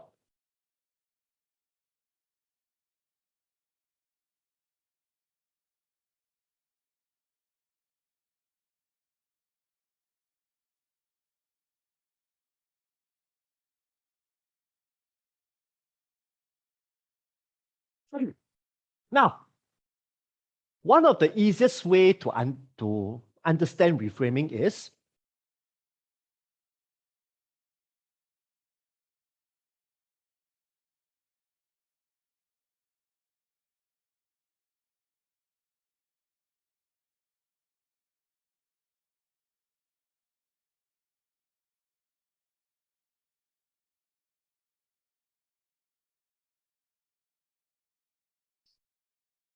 changing the meaning without changing the facts.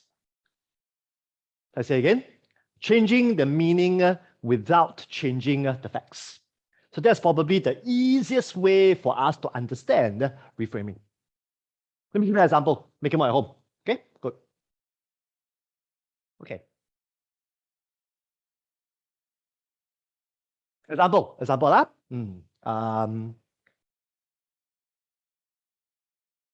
Parents repeating an instruction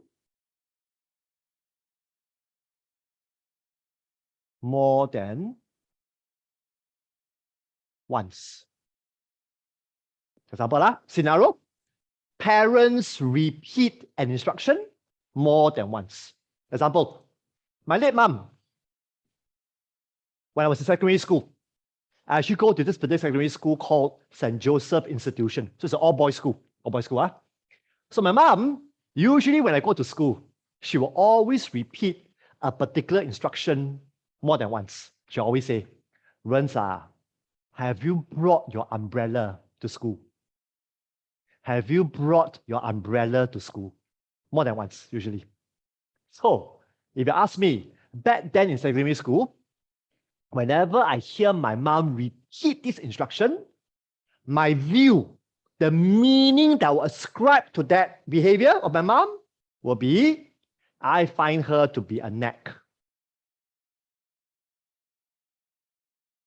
Right. My friends, teenage guy going to an all-boys school. Which teenage guy would want to carry umbrella? You tell me. Some more, St. Joseph Institution, back in my heydays, it was located in Bras Basah, surrounded by a few all-girls schools. Example, CHIJ. Example, MGS. Example, SAC. Wow, I'd rather be drenched than to be seen carrying an umbrella. Correct or not? What would the girls think? Hiyo, correct. But I guess my mom would understand that, but to tell her that, isn't it? So guess what? So whenever my mom tells me, Have you bring your umbrella? Did you bring your umbrella? In my mind, hi, yeah, she's a nag lah. So if that is the view that I have about her, what happens? You can almost imagine, right, that my behavior will probably be unpleasant, isn't it? Right? Now, without changing the facts of the scenario, what could be another meaning that I can have about the same scenario? Well, another meaning could be my mom cares for me. My mom loves me. So I can tell you, most of you know that my mom passed away in 2017. I think I shared that before. I can say to you honestly, how I wish I can hear her say this instruction to me again. Really, from the bottom of my heart. If she were to repeat that 10 times right now to me, I wouldn't mind at all. Isn't it? Why? Because now I'm of a different phase of my life, right? And the meaning that I can give to the same scenario can be so different. Can you imagine? If I were to look at this same scenario from a point of care and love, you can almost imagine my behavior will be different, isn't it? My behavior will probably be a lot more pleasant, a lot more respectful, isn't it? So that's the reason why, right? Reframing is done. For what? We believe that when group members begin to change the meaning, that may be a spark to their behavior change as well. So when we begin to change the meaning that we ascribe to situations, sometimes that could become a stimulus for us to consider about changing our behavior. Got it? That's why we do what we do under reframing. Okay, good. So now let me share with you how do we do it. Now that I understand the rationale, how do we do it? Now, I always find reframing can be done in an elegant way or in a very condescending way. Now, I always believe, right? Let me come out to join you. Right? There's no need for you to go to a counseling program like this to learn how to do reframing. I think we have been doing reframing all our lives. Example, you had a bad day at work, right? You have an irritating boss who really irritate you to the core. What do? You call your BFF up, meet up for kopi. You tell your BFF how irritating your boss is to you. Your BFF say to you, maybe your boss also got a bad day at home. What is he doing? Reframing lah, isn't it? But it was done in a very not glamorous way. It was done in a very condescending way, isn't it? What happens next? I don't know about you. I will probably scold my friend. Oh, what are you trying to say? Are you saying that I'm the one that so now what happens? Now we end up having an argument. Even though my friend meant well by trying to help me to look at situations differently. Got it?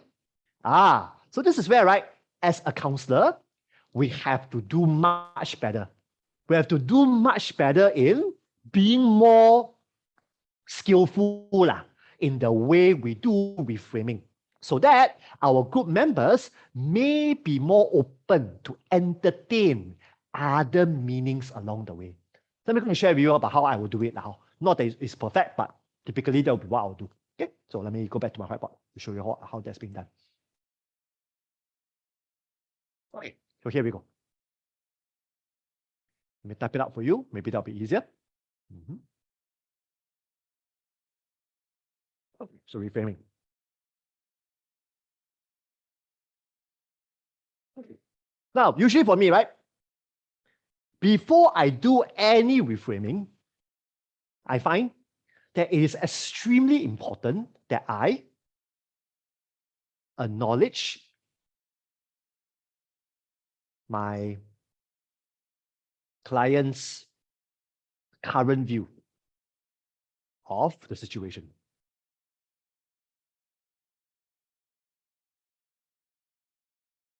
Okay. So this is typically not done by our BFF. isn't it? Our BFF normally, right? They wouldn't acknowledge our current view. They'll straight away offer to us a different view. Maybe your boss also had a bad day leh. What happens? We don't feel listened to.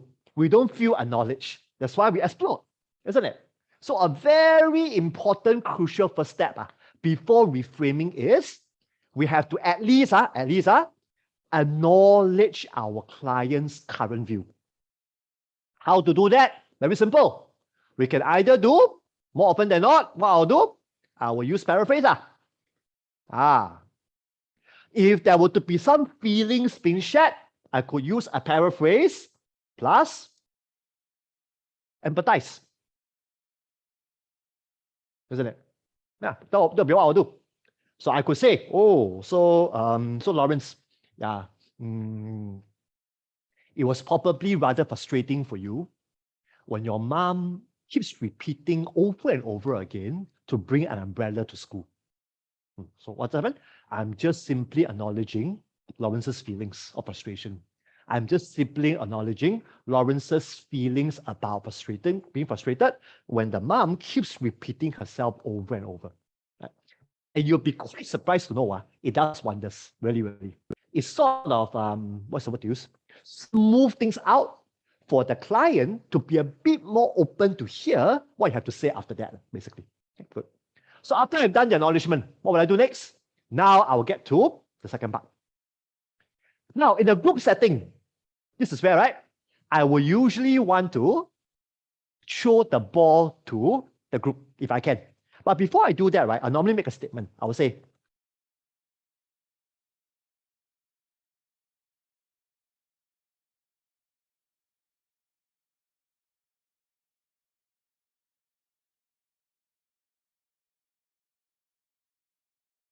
I normally say this.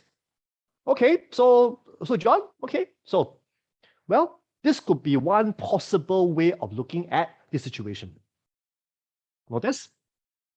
What is my intention of saying this statement? Well, my intention of saying this statement is a few. Number one, I'm making this statement so that it stirs up some curiosity. It stirs up some curiosity, both for the group member, John, and the other group members as well. How? By using the term, this is one possible way of looking at the situation, which means I'm already implying that there are other ways without having to sound preachy about it, isn't it? Yeah, that's what I do. So then I'll wait. So in the group setting, right, after I say the statement already, I wait. So I will scan, right? Sometimes, right, a fellow member may chip in already. Well, hey, John, maybe your mom is just concerned. So now, no need I say, someone else say on my behalf. Best, isn't it? Then, of course, John may respond. No lah. Now, guess what? Now we have an interaction there for me to talk about, basically. Got it? So that's what we do. So let me type it out for you. So after I make this statement, right? Sometimes in the group setting, a group member may offer another view. Okay. What happens? Then I will build on it. I'll build on it. In the event, no one offers other views. Let's say event, after I say the statement, no one offers other views. What do? Now, before I share this other view, I would normally want to ask for permission.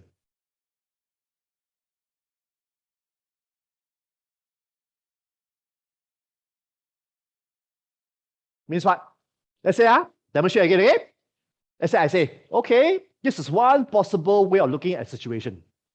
Let's say no one shares the other views. Now I'll come in to say, well, John, would you be keen to hear what might be some other views of looking at this situation? So now I'm offering John a choice, am I not? Because, my friends, if you look at your friendships, my friendships, a lot of times, right, we are not ready to hear our friend give us a different view, isn't it? All we wanted our BFF to do is what? Just to sit there and let us ventilate, isn't it? No need to say, wow, your boss also. No need. I just want you to sit there and let me vent, isn't it? So same thing here. Some group members, they just wanted to vent. They may not be ready to hear the other views. So if I were to just blatantly share, I'll be inviting trouble, isn't it? So just by simply asking for permission, you'll be quite surprised to know that it does wonders, I can assure you. So if John tells me, well, Lawrence, go for it, what happens? For him to say go for it means what? I like to think that at least as a part of him who is open to what I have to say. May not be a whole lot, but at least it might be a part of it, of him that's open. Then I'll just share, isn't it? If he tells me, oh, Lawrence, no need to share, I'm not here, then I'll let it go. Maybe I'll choose another opportunity to share later on. So I'll let it go for now, isn't it? So it's always about making sure that we are, what's the word to use? We are in sync with where the group is, without pushing them way too hard, way too soon, basically. So that's important. So continue from here. So let's say group member, right? Okay, gives permission, right? Then group counselor share, shares the alternative view.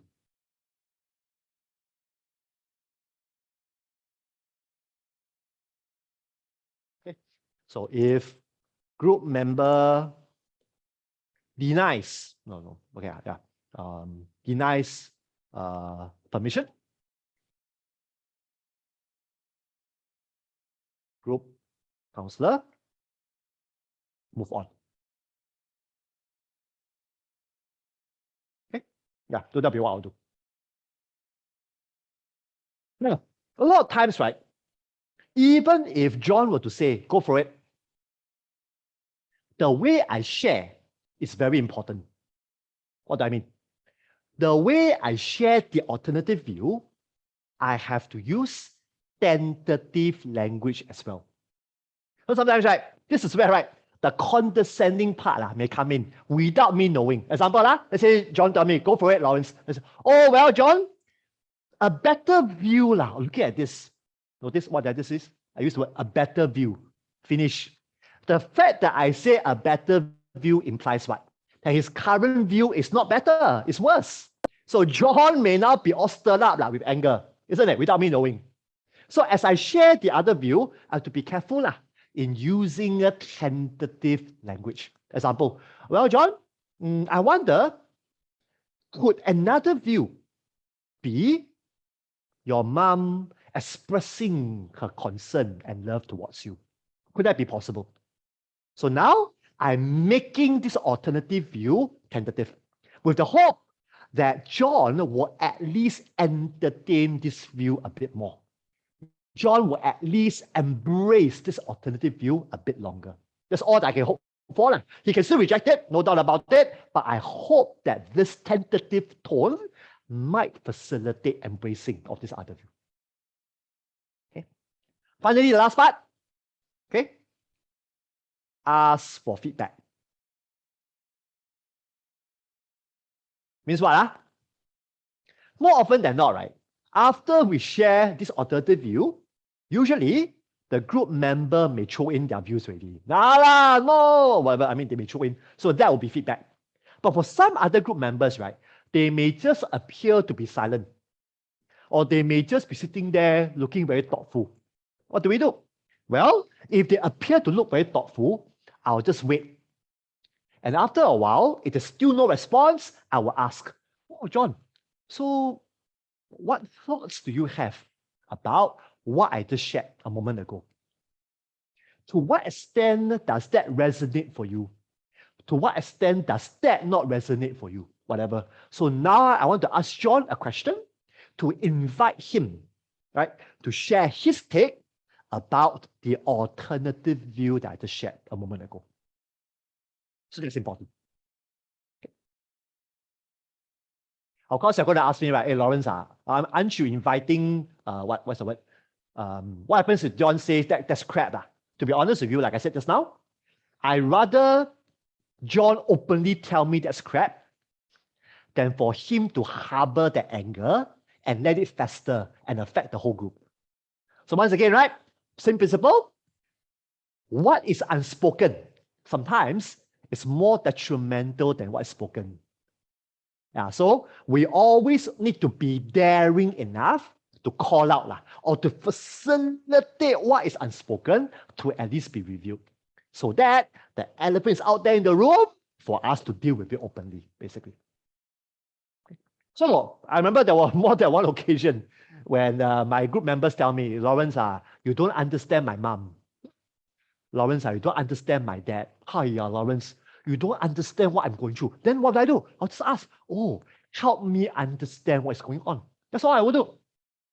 Right? So it's always about adjusting along the way.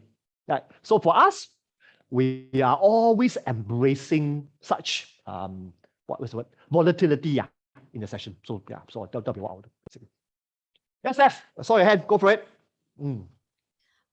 Just a quick question on your point number 3, a group member may offer another view. Yes. Right. What if that group member demoralize that sharing and right. my God, put that person down and that group member view is completely wrong or well said. Then what do I do with that? Good question. So this is where, right? I want to trust that there are some other sensible souls in the group other than myself. So this is where, right? What's the word? This is where there is an advantage sometimes in having a group there. So it's like I need to have some faith that I'm not the only sound-minded person there in the group. There might be also other sound thinking member. So as this, let's say now Peter shares something that's totally crazy I will scan around the room again to see whether is there some disgusted look on other people's faces. Let's say Matthew appeared to be disgusted. What do? I can invite Matthew. Matthew, even as Peter was just sharing this other possible view, I noticed you having a big frown on your face. I wonder what was going through your mind that led you to have this frown. So now I'm asking Matthew to offer his view. So guess what? So now I'm really tapping on the group rather than to keep putting the onus on myself to keep doing the rescuing. So I wouldn't want to do that, basically. That would be what I'll do. Or let's say if everybody looks neutral. Now, I hope that John will have some reaction on his face. Let's say John, his look appeared to be really angry. I can choose to ask him. So John, you appear to look rather flustered after what Peter has shared.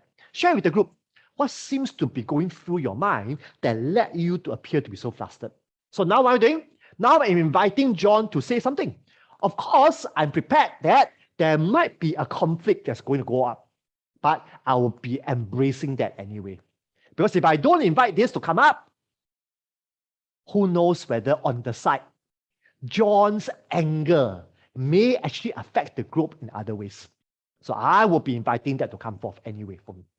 So that'll be what I'll do. But what if there was one example you used about men that anger management, they hit their partner. What if all of them agrees with one view and then you want to point your view? Do you just let it rest or how do you? Good question. So this is where, right? Yes, if everybody have the same view, isn't it? Right? Then a few things I will do. The first thing I would do is, since everybody have this same view, right? It might be that I may have to understand this view a bit more. It could well be, right, that for everybody to hold the same view, right, it is a cry for protest. It could be a cry that, Lawrence Ho, you aren't understanding us well. You are not empathizing with us well enough. It could be that. What do I do? So that would be the stance I will take first. I'll say, so I will say, wow, it sounds to me there seems to be a resounding message here that all of you are having this view about da-da-da. Then I would say, it seems to me that I'm really not understanding something here. could you guys help me to understand again, why is this view so important to you all? That'll be what I'll do. And as I do that, what am I doing for? Number one, I am acknowledging the view, not agreeing, I'm acknowledging the view, and I want to understand the view.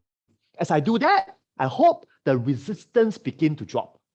Then I can direct traffic again by saying, well, while I can begin to understand why you guys have this view, I wonder, what might be some possible repercussions of holding this view? Notice? So now I can use question to get the group to evaluate the repercussions of this particular view moving forward. So I can do that. But I will do that later after I've made the group feel that I'm really wanting to understand why they are so fixated about this view being the correct view. Basically, I'll do it. Okay. One question, Stephanie. Very good question. You're right. These are all very real situations, my friends. I hope you're not getting frightened about, but to be honest, group counseling is really quite frightening sometimes. I mean, for newbies, but after a while, you tend to be able to embrace this kind of upheavals once you get used to it, basically. Okay. Yeah. Oh, good. So far, still with me? Quickly moving on. Okay, now let me go back to the handouts. Good. Okay, so far we have covered playing a hunch, followed by reframing. Okay, before that, now take a look. Now, notice how the counselor does reframing here. Okay, counselor, use the word. Another way of looking at, right? This is where, how should I put it? It's probably a very efficient way of doing reframing. But like I said, if the group isn't ready for such efficiency, it might come back to haunt the counselor, in my opinion. So I guess, right, I will only do this way of reframing if I really have a good feel that the group is really on the same page as me, or at least rapport between me and them has really gotten to a very healthy stage. Then maybe I will use this particular efficient way. Well, maybe John, another way of looking at this might be that your mom is really showing concern towards you. Then I will do that. But if I'm not certain about the trust level, then I'll prefer to go the more long-winded way, the one that I just shared with you just now in my whiteboard. So I guess that will be what I'll do. To play it safe, if you ask me, generally. Yeah. So put it very simply, when in doubt, go the roundabout way. That's what I always believe. I guess it will pay off when you take the more cautious route, in my opinion. Because bear in mind again, in a group setting, negativism or resistance can go up very fast. Just multiply by 8. You can almost imagine. If I'm just seeing one client, right? Even if the client get resistant, I think I can handle it. But just imagine, right? You just take one member to become angry, and the anger vibe may permeate to the whole entire group. And before you know it, the whole entire tone of the group becomes so different. Right? That's why I think it's so important for us to be even more mindful about what we do, so that we are controlling the tempo and the mood as well. Okay? So at least that's what I do, basically, in my work. Okay, moving on. Now we come to the next 3 techniques, which is really about noting something. Take a look. So we have this particular idea called noting a theme, noting a connection, and noting a discrepancy. Okay, so let me just invite you to read through. Okay, yeah. The first one, noting a theme. So you can read from page 48. Okay, yeah, that's right. It's all embedded, basically. Yeah. Okay. Yeah, that's right. So maybe you can read, let me see. Okay, maybe until here. So maybe page 48. Okay, 49. Stopping at 50 will do. Now then we'll talk about it. So 48, 49, 50, we'll talk about it.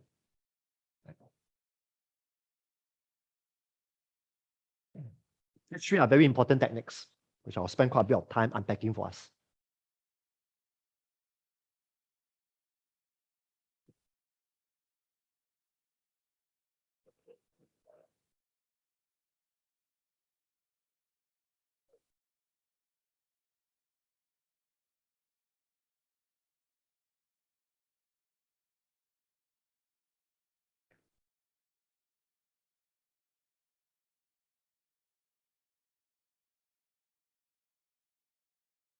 So 48, 49, 50.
Okay, just 2 more minutes for us to wrap up our readings on page 48, 49, and 50.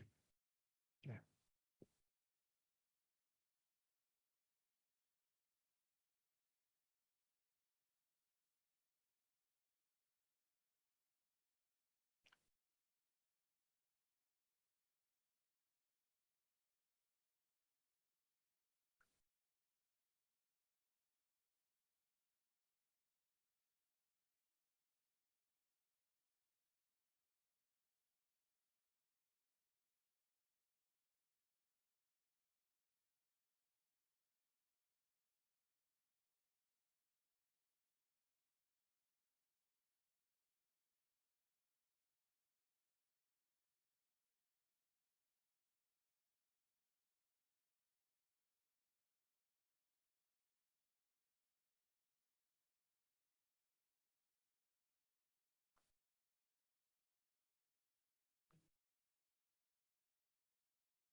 Okay, let's talk about it, shall we?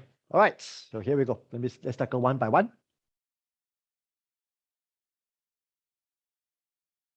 Okay.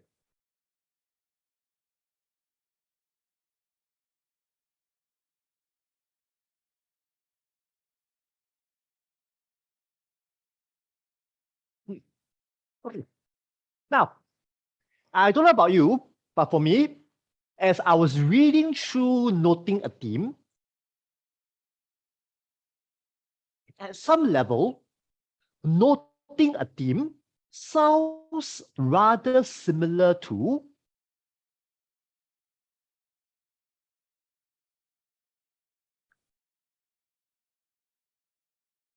saying a hunch.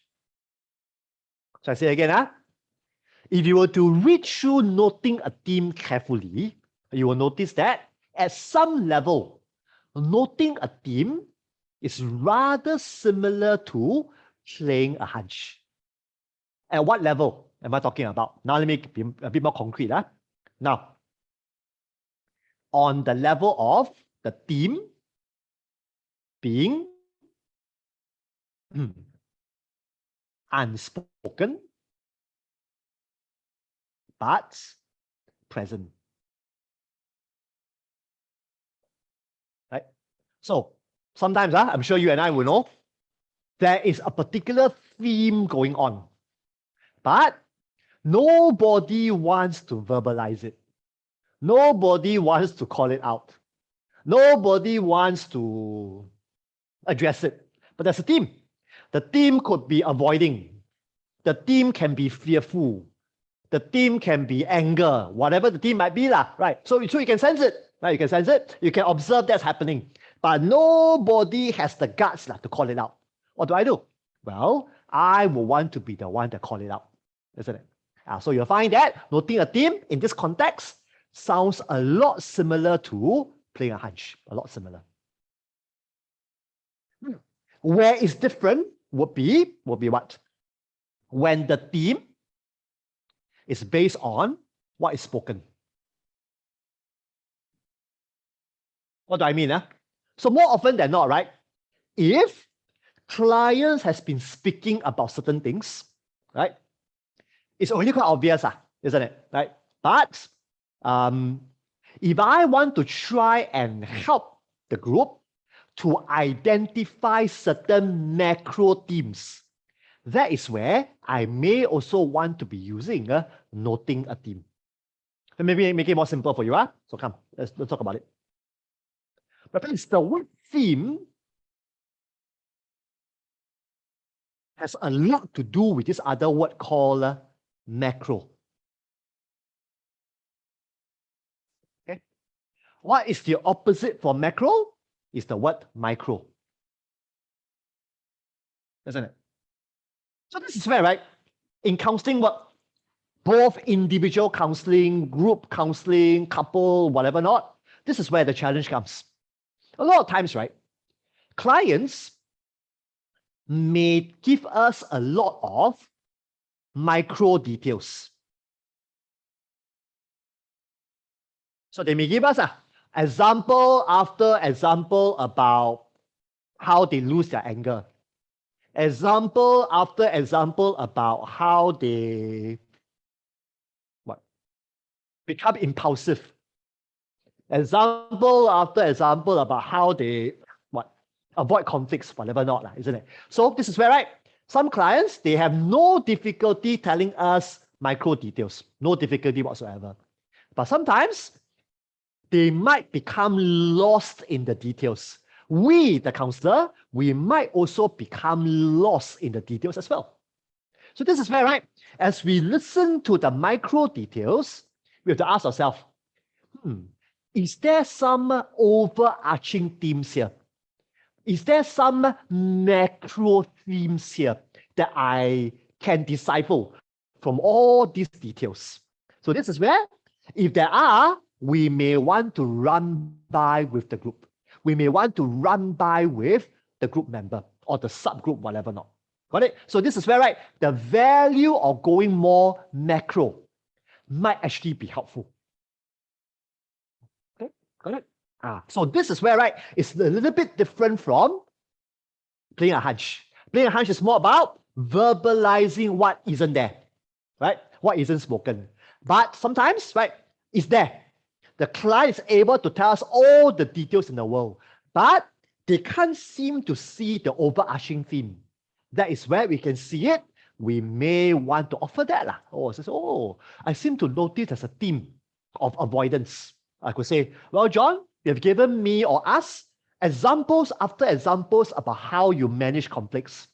Well, I seem to observe that the overarching flavor of your approach to conflicts is avoidance. What am I doing? So now I'm taking a step back. I'm reviewing the forest.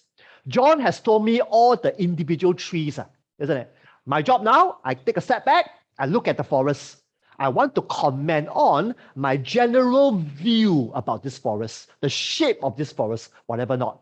That's where I can comment on, it seems to me that there's a pattern here. And the pattern seems to be all the ways that you handle conflicts seems to have a common pattern of avoidance. I wonder whether am I accurate.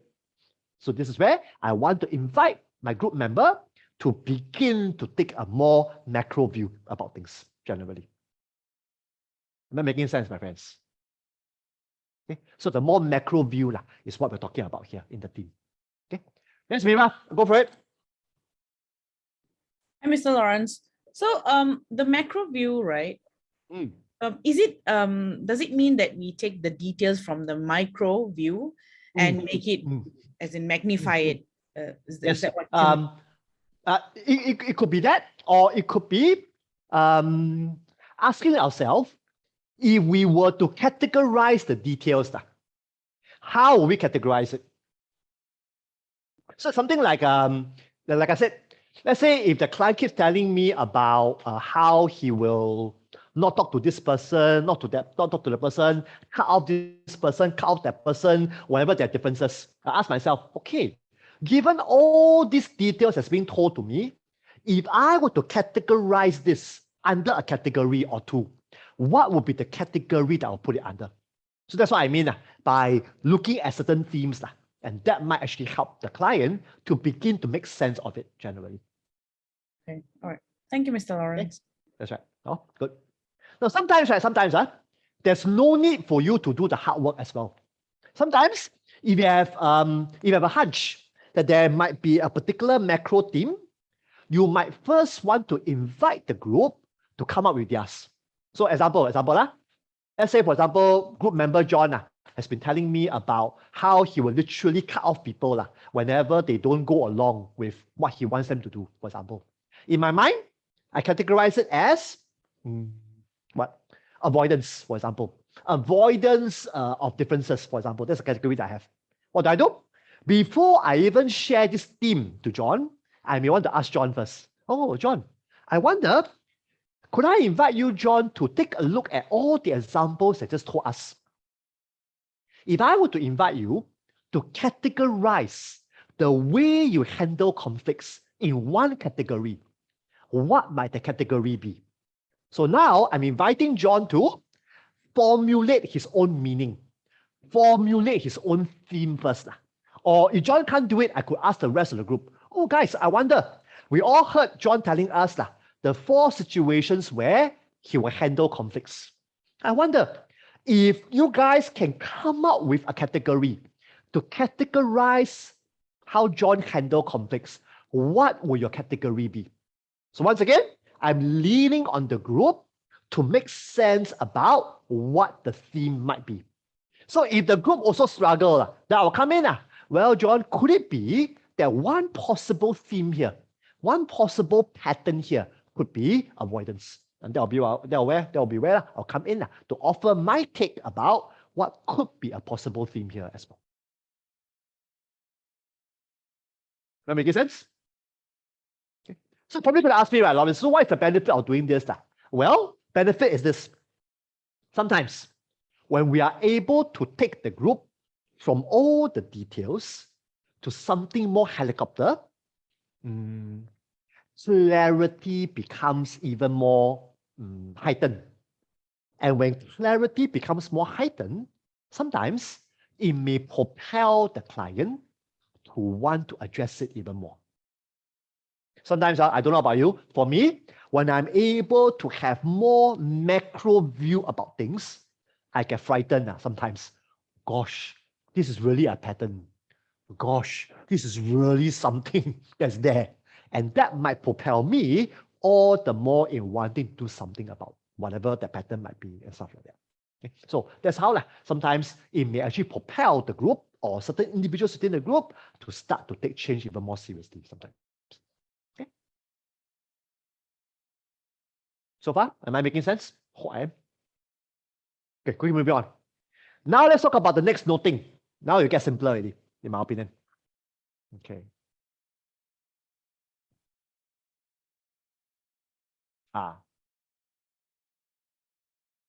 Now, noting a connection, a very simple way to understand this technique, right, is when you look at the word connection, I want you to always think about the word similarity. So I think as you read through the notes, you probably will have caught this word as well. So when you look at the word connection, I want you to always think about the word similarity. Similarity. Okay, yeah. So this is where, right? We want to help clients to see similarities between what they told us across sessions. We want to help clients to see similarities between members in a group setting. Okay. So example. Let's say, for example, John, one of the group members, at different junctions in the sessions, told me how much he loved his wife a lot. What do? At some point in time, I will say to John, well, John, I seem to be noticing there is a commonality here. There is a similarity here where more than one occasion, you have expressed your love for your wife. You have expressed how important your wife is to you. Okay. So you're probably going to ask me, right? So Lawrence, what is the benefit of noting a connection? Well, for an individual group member, when we are able to note a connection, it actually makes them feel very validated. When was the last time a friend of yours is able to remember what you told him or her across different meetups? Not very often, isn't it?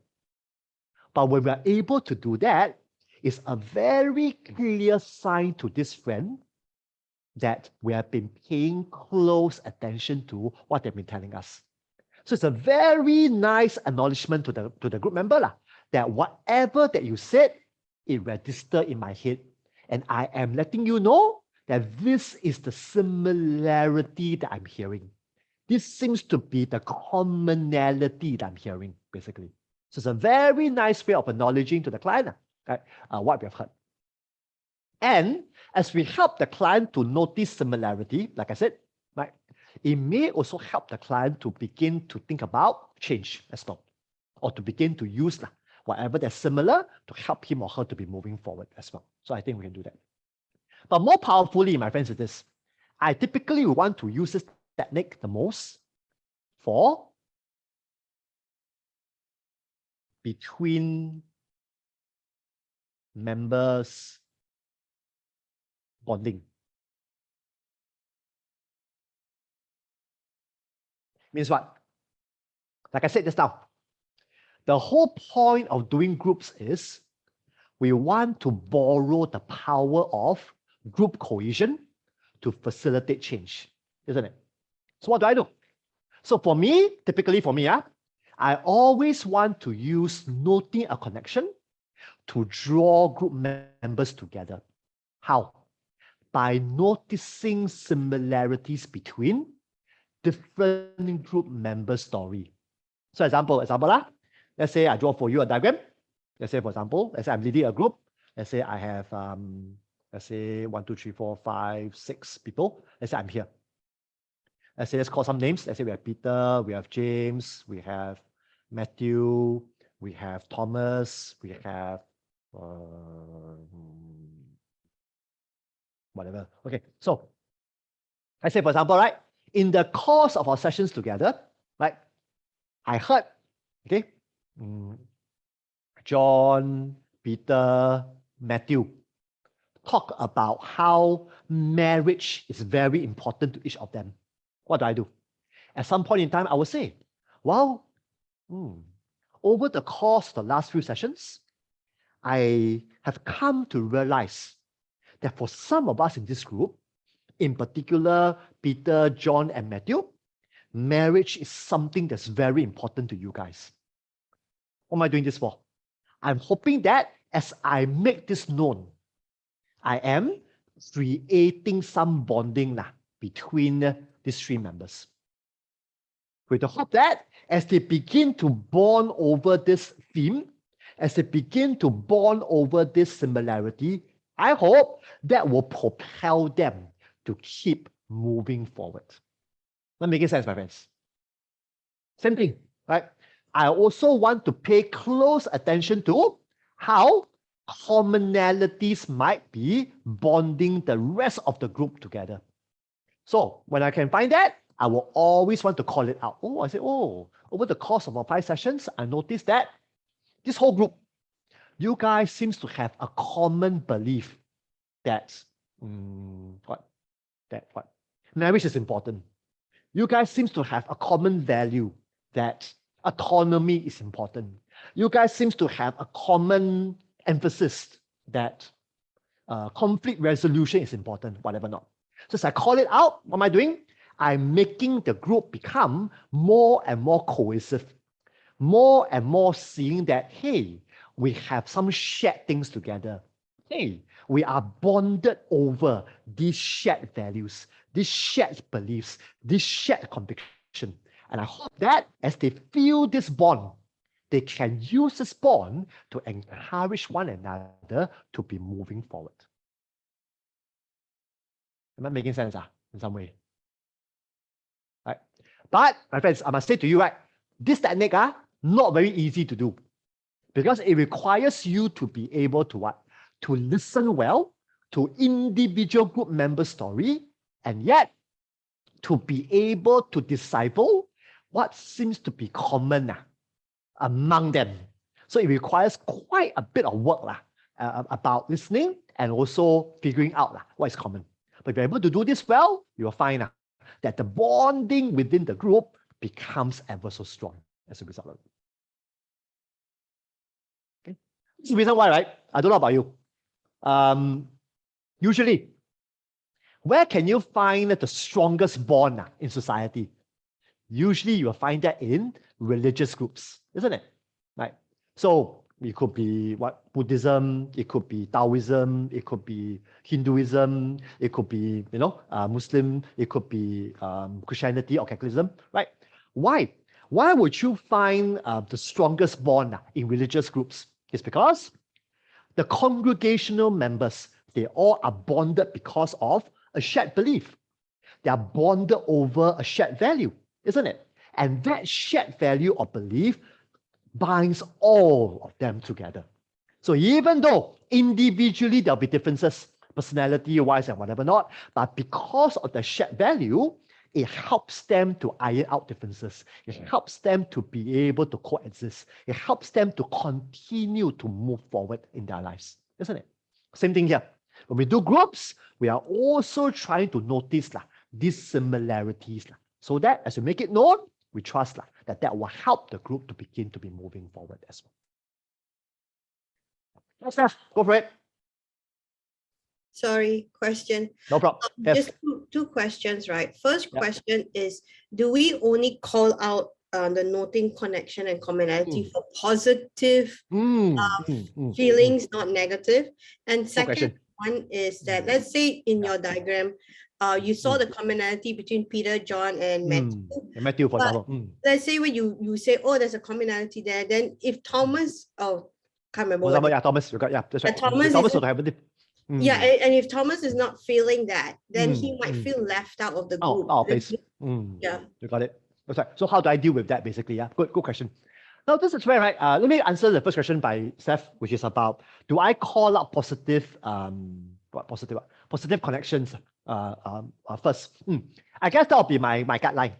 I will usually want to pay attention to so-called may not be positive per se, but let me use the word, what's the word? Building blocks, let me use the word. Yeah, I can't think of a better word now. So building blocks or themes which I believe that will help the group to move forward. So these will be the kind of things I want to listen out for, usually. And I want to make it known to the group, usually. That'll be what I'll do. Now, coming back to Steph's second question, what happens if as I begin to note this common connection between Peter, John, and Matthew, right? What happens if the other three, right, is not feeling it? Then what do? Wouldn't I be taking a risk here of ostracizing them from the trio gang? I guess I'll be taking a risk, right?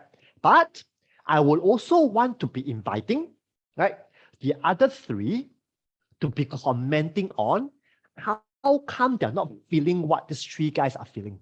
So I guess I'm doing two things now. One, as I call it out, I hope that the three guys now, as they are bonded over this particular value, on the side, they can encourage each other to move forward. Second agenda, as these three guys are not in the same camp, I want to ask them, how come they are not feeling it? How come they are not having the same whatever from this trio? So now I'm inviting these three other guys to share with me about their difficulties and whatever not.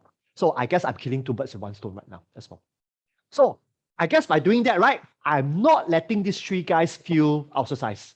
In fact, I'm attending to them about why they are not having the same commonality as the other three guys. Yeah. So I guess by doing that well, I do not think they will feel left out. In fact, they probably will feel that I'm embracing the difficulty as much as I am validating what these three guys are sharing, basically. So I guess I'll be doing that. Okay. Yeah. So far, you're still with me? Okay, good. Now, finally, let's talk about noting a discrepancy. Okay, yeah, looking at time, make sure I want to move forward. Okay.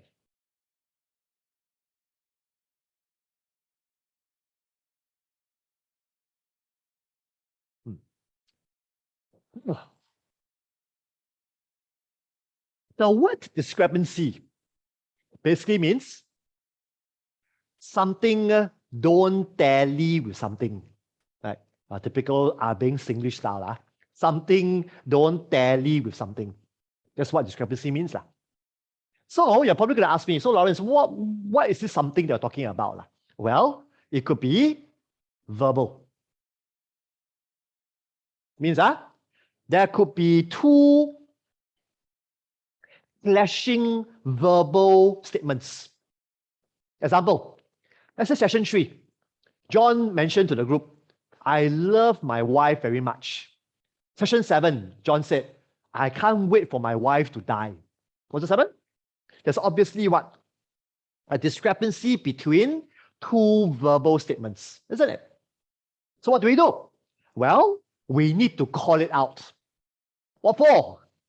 As we call it out, we are putting John on the spot. No doubt about it. On the spot to clarify. So which is which? Do you want your wife to die early, or do you really love her very much? Isn't it? So we want John to really begin to make sense. Which is which? Isn't it? Right? Sometimes discrepancy could be verbal and non-verbal. Right? So it could be John telling us, right? About, he says, let's say he tells us, wow, I'm really joyful, My wife is 6 months pregnant, 1 more trimester to go. Wow, I'm really joyful that our firstborn is coming to this world. What's happening? Verbally, he's saying he's joyful. But the whole entire being, non-verbally, is telling us something else. What do I want to do? I want to call it out. Which is which? Is the verbal the real deal, or is the non-verbal the real deal? So I wouldn't want to assume that, it's the verbal, it's the real deal.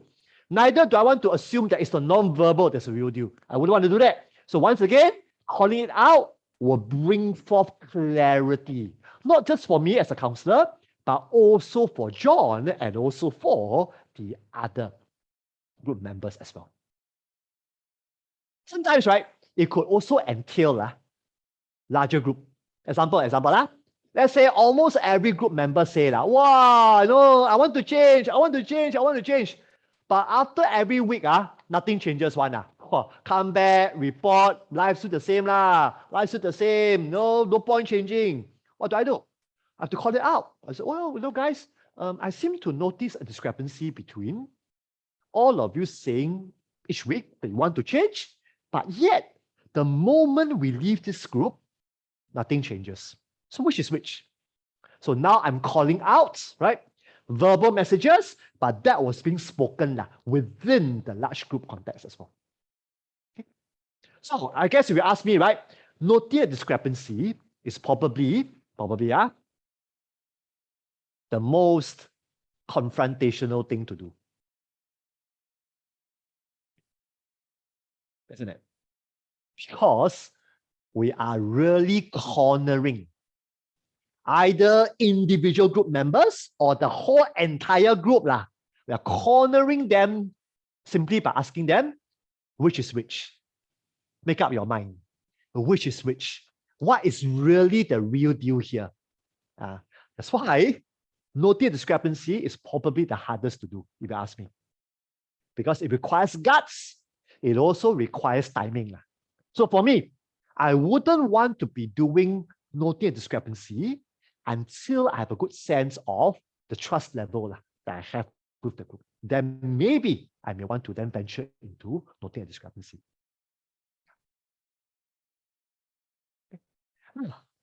Share with something else. Sometimes, right, perhaps a lower gear from this technique is the hunch idea. Once again, right, you notice, right, the playing a hunch and noting discrepancy, there's also some similarities here, isn't it? So sometimes for me, right, if I feel that noting discrepancy is too scary or too confrontational, I would just say, well, I seem to have this feeling that the majority of us in this group, while we talk about change, we seem to find change to be scary. So notice, so now I'm sharing a hunch, right? Based on a discrepancy that I'm seeing. Notice? So once again, right, my hunch is not out of the blue one. No? It's not just based on gut feel. It was based on intuition, based on what I observed to be discrepancy. Every week, the group say want to change. After that, leave the group, never change. Discrepancy, that leads me to have a hunch. Do they want to change or not? Maybe they find change to be too scary. What do? I share the hunch with the group. So now I trust that as I share this hunch, while it's still confronting, but it probably doesn't sound as confronting as I use noting a discrepancy, basically. So then I could do that as well.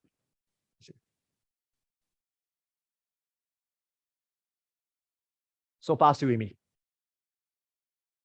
So put it even simply for you, is this, let me go back to my handout, here. Okay. So I guess, for this particular category, the interpretive category, right? So all these techniques, okay, all these, let me just go back again. So all these techniques, right? Maybe an easier one will be here. Hang on, this one, Salah. Hang on, the last one. So when we use this diagram, it'll be easier. So all these, hunch, theme, discrepancy, connection, right? I guess, right, all these four techniques, right? The overarching intent is really to challenge. Okay. So why do we do playing a hunch? Is to challenge what is unspoken to become spoken. Is to challenge what is hidden to become overt. Why do we do reframing? Is to challenge the group or the individual member to have a different view so that behaviors may change. Why do we note a theme? Right, is to also challenge the group or the member to see the macro picture, and that might lead to change as well. Same thing for connection as well as discrepancy. So if you ask me, the overarching intent, why we do these four techniques is really to challenge the group or the group member to really begin to do something different eventually. Finally, let me go back to look at the, hang on, give me a second, go back, looking at time, make sure that okay, sorry. So if I may bring you to the last 2 pages to share some examples for you.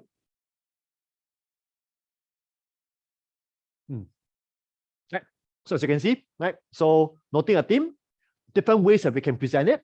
So same thing, you can use the term, there seems to be a theme, right? Whatever, right? Yeah, sometimes I will also say, I keep hearing a theme or whatever as well. Okay. Sometimes instead of using the word theme, I may use the word pattern as well. Okay. So I guess these two words are pattern and the word theme, they are being used interchangeably more often than not. Then some examples of connection. Right, this part. So I see a connection between whatever. I notice a relationship. Sometimes I will use the word, I see a commonality between.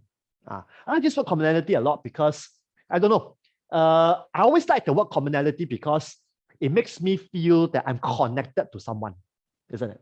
Yeah, so I tend to not use the word connection too easily because the word connection could be too intimate a word for some people.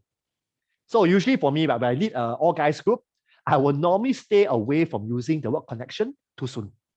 Well, sometimes for some guys, right, it's like connection or whatever. So they may feel quite what? The word is too intimate too soon.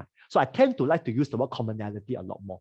But sometimes if I were to lead an all female group, sometimes I would say, oh, I seem to notice a connection between some of you having a common value or whatever. So that's where I may want to use the word connection sometimes as well. But the word commonality is one of my favorite words, which I tend to use a lot. Okay. Then of course, moving downwards, this bit. Here. Okay, down here. There seems to be a discrepancy, right? Between what the group said and whatever. So once again, the word discrepancy is there. Okay, yeah. Sometimes what I like to do is I like to drop the word discrepancy. I use the word different.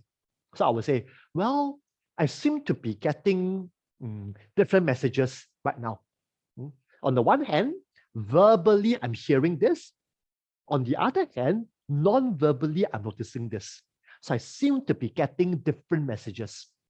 I like the word different because it's less confronting, but yet it sends home a clear message that something isn't telling. Right? So I tend to use that word different quite a fair bit. Sometimes I'll use the word mixed. I'll say, oh, I seem to be observing mixed messages right now. So on the one hand, I'm hearing this. Non-verbally, I'm noticing this.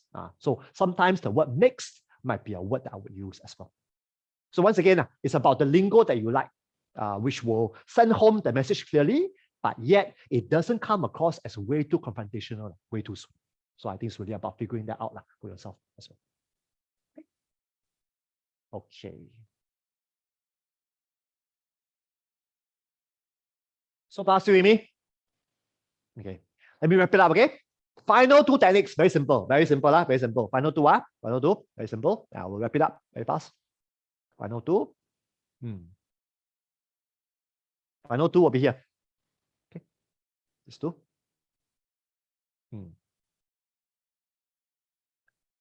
Allowing silence and self-disclosing. Very simple, very simple. So once again, if you haven't gotten the notes, let me upload it for you, but I wouldn't get you to read. I will just summarize it for you.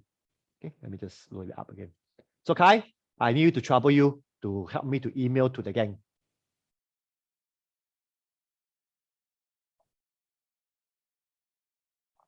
Okay, so it's there. Group counseling response handout 5, bracket student. Okay, let me just quickly just show you in case you're wondering how that looks like. Okay, hang on. Okay, give me a sec. We should be. Hang on. This one. Okay. So it's handout 5, allowing silence as well as self-disclosing. Okay, let me just quickly summarize for you. Okay, now we're talking about silence, right? Okay. There seems to be a common myth out there that groups should always be vocal. This is where you will find that when we lead counseling groups, while vocal is a good idea, we also hope that the group can also experience silences along the way. Why? Because silences usually facilitate reflectiveness. My friends, I don't know about you. Usually, right, when you see a counselor, the questions that we ask you usually require much thinking, much reflection. It's not like, where can we get the best laksa in Singapore? It's quite difficult to answer. Where can we get the best prawn mee in Singapore? Also quite hard to answer. But more often than not, right, the questions that counselors ask usually require some reflection, usually. So in a group setting, right, if I'm someone who is very uncomfortable with silence, what happens? I will tend to deprive the group from reflecting and giving well thought of answers. So this is where I have to be very much mindful so that I can really not deprive my group from reflecting and giving more deeper answers. Okay? This might require us, right, to even shut up certain group members. Because, my friends, we can be super duperly comfortable with silence, but fellow group members might not be. So, example, I ask a question. Oh, I wonder, putting ourselves in the shoes of our wife, how do you think our wives might feel when they're on the receiving end of slap from us? Let's say now I ask this question. Let's say one particular member, right, super uncomfortable with silence, come in. Why bother? What do? I have to shut him up, isn't it? So I said, oh, well, Matthew, could I just could I just pause you for a moment? Why not we just allow this time for the rest of us to think through carefully? So now I have to come in with a directing response. What am I doing? I'm directing John to shut up. I'm directing the rest of the group to continue to reflect. Got it? That becomes important. Okay. So silence, my friends, is very, very important when we are leading, especially counseling groups, because the silence that we provide helps reflection to be deeper, and the answers hopefully will be a lot more comprehensive as a result of that. Okay? Yeah. So it starts with us, and then you will truncate down to the other group members. Finally, the final technique, self-disclosing. Self-disclosing just means that the counselor, we share our own life stories. Okay, and you'll find, right, the technique of self-disclosing usually is being used the most when in support groups and self-help groups. Usually in counseling groups, most counselors, me included, we tend not to share about our life stories too soon. Why not? Number one, we don't want to steal the limelight from the group. Number two, when we share about our stories too soon, sometimes group members may feel what? We are belittling their experience. Have you ever encountered this before in your friendships? When you share your own experience, then your good friend begin to say, let me share with you what I went through. Then you begin to feel like, so it means what? My experience not important. Your experience more important, isn't it? So same thing here. So in groups, we tend not to share our experiences too soon with the hope that the group doesn't feel that we are taking the limelight, doesn't feel that we are favoring our experiences more than theirs. But in the support group setting, that's where it will be the reverse. We tend to share more about our lives in the support group setting, basically. Okay. Yeah. All right, there we have it. The 15 group counseling responses, which hopefully I sort of explain them clearly to all of us. Questions, comments? I know overrun by 5 minutes. My apologies for that. Okay. Comments, questions for me about the 15 techniques? Paul was clear. Mr. Lawrence, can I ask? Yes, come, Eugene. I'm just imagining the 15 questions. 15 responses. 15 responses. Sorry, 15 yes. responses. Yes. Does it apply to all the counseling groups that you mentioned? May not be. So you'll find, right, that the interpretive category, right, I tend to use them lesser in the beginning phase of the group. Because as mentioned just now, right, the interpretive responses, noting a hunch, discrepancy, all that, right, is usually quite challenging. So if I sense that the group is still trusting each other, trust is still quite absent, I probably wouldn't use them so soon. I will probably use the first 3 categories more, the paraphrasing, the directing, the questions, and whatever not a bit more. Right? Yeah, of course, I may use silence as well, and whatever not. But as the group becomes more and more trusting, then I may begin to bring in category 4 a bit more generally. So I guess very much depends on my feel about the group where they are. That will inform me about how much should I be using the categories more often than not. Okay. Okay. The other thing I will ask for probably, can I ask you later after the class? Sure. Okay. No problem. You can do that. Okay. No problem. Okay. No problem. Okay. Thank you. Sure. Lawrence, our group have something to ask as well after the class. You can ask me as well. No problem. Okay. No problem. Okay. I feel so after. Okay. No problem. You can say back to ask me. No problem. Other questions about what I covered today? Hope I was clear. Lawrence, can I Yes, check with you Christina. on the noting on the discrepancy part of it? You're mentioning like if let's say we are not confident whether is it really a discrepancy, should we Yes. like not mention it? Yeah, I would think so. Or you can begin to phrase it as a hunch. Okay. You can do that And as then well. if let's say in that instance, should we like bring it down to more individual and rather than directing the question during the everybody is in. Okay, got it. Okay.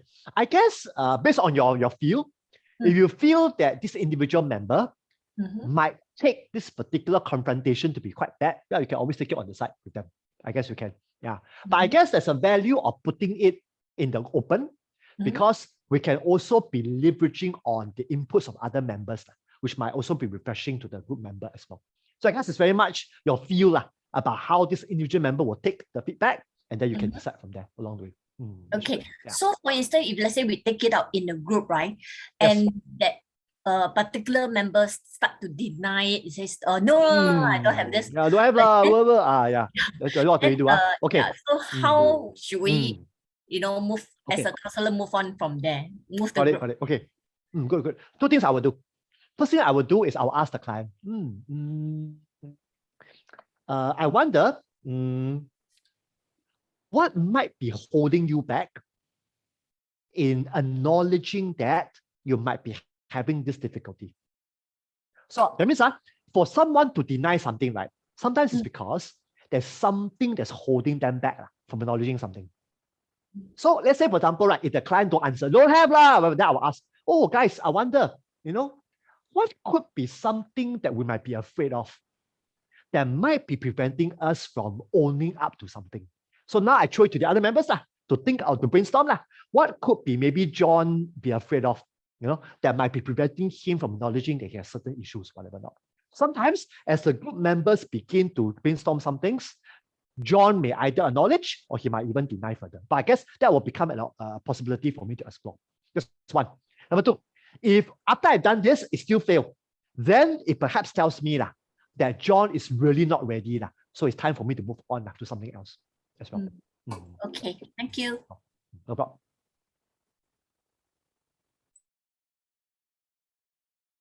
Okay, next week, my friends, it's very important, right? Next week we come back together. This is where I'll begin to show all of us real life group counseling sessions with transcript on how these 15 techniques has played out in real sessions. You'll probably know my style. I'll be pausing along the way to really be explaining what's going on in the sessions so that the application part will now begin to take root as a result of that. Okay? So next week, I trust that you'll be practical already, basically. Okay? All right. So those of us who have no questions for me, you are free to go. Have a good week ahead. Stay safe and healthy. The cases are going up. So yeah, so keep yourself healthy and safe. And for those of us who have questions for me, you can stay back to ask me after that. Thank you so much. See you again next week. Hi, Mr. Lawrence. Good night. Bye. Take care. Good night. Bye-bye. Thank Take care. you. See you all. Akai, you can leave, Akai. You want to hold you back. You pass the whole ship to me. You can leave. Thanks, Kai, for the help. No problem. I think Raven also mentioned Yes. something about a group thing. So Ken, I'll settle it. No problem. I'll okay, settle it. thank No problem. you. Come see. Thank you. Take care, Kai. Bye guys. Take care. Bye. Take care. Bye. Take care, Lawrence. Good night. Take care. Come see. Thank you. Hi, Lawrence. Can I ask you something about the assignment? Sure, go for it. Because we're supposed to do on group counseling, right? But there's different types of counseling, like what you mentioned, that there is like those that is led by the counselor and those that is like support group and things like that. Yes. So our assignment can be any types of these groups, is it? Or okay, good question. They ask good question. Yeah. Good question. Now, I guess this is where I will come in with this. It'll be good if the priority, okay, is on counseling group. Because one of the requirements for the assignment is the contents of the group sessions, isn't it? So if it's not counseling group, then you probably have difficulty including the contents for the assignment. But let's say, for example, if you really have big time difficulty finding materials about counseling group, but you manage to find materials on support group, you can let me know. Then I will probably give you some inputs about whether would that be allowed or not. But if I were to be you, try to focus first on gathering information on counseling groups so that the contents part of the assignment can also be fulfilled as a result of that. So that means it's more to like the counselor lead group kind of. You got it. That's right, you got it. It could also include psycho-ed groups as well. So for example, if you were to find information about psycho-ed groups that's targeted at the population that you want to research on, you can also include that as well. For psycho-ed groups, usually there will be specific contents that the authors will propose that should be handled or addressed in different sessions as well. So you can also include that as well. Is it possible that you give an example of such okay, example. Okay. I know research out there has psycho-ed groups about marriage enrichment. There's research out there that talks about psycho-ed groups for marriage preparation, also family and whatever. So those might be some of the things that you can also look up as well. So for every session, they'll propose things to cover as well. Yeah, so that might actually be something that you can look up as well. Lawrence, I'm with Christina's group. Sorry, just very quickly, maybe let's just say that hypothetically we think of a group for, let's say, addicts, let's say nicotine addicts. Yes. So in this case, it could possibly be counted, but it may either as a support group or it may be more serious, like they be under treatment or mandatory, let's say. Yeah. So it's possible to do that. Do we is that enough, or say, we do people with nicotine, family members with let's say addicted family members, for example? Would that be too complicated, for example? Or just stick to the addiction? Okay, good question. I guess if I were to be you, I would want to go on the zone of being practical. So what do I mean? Practical here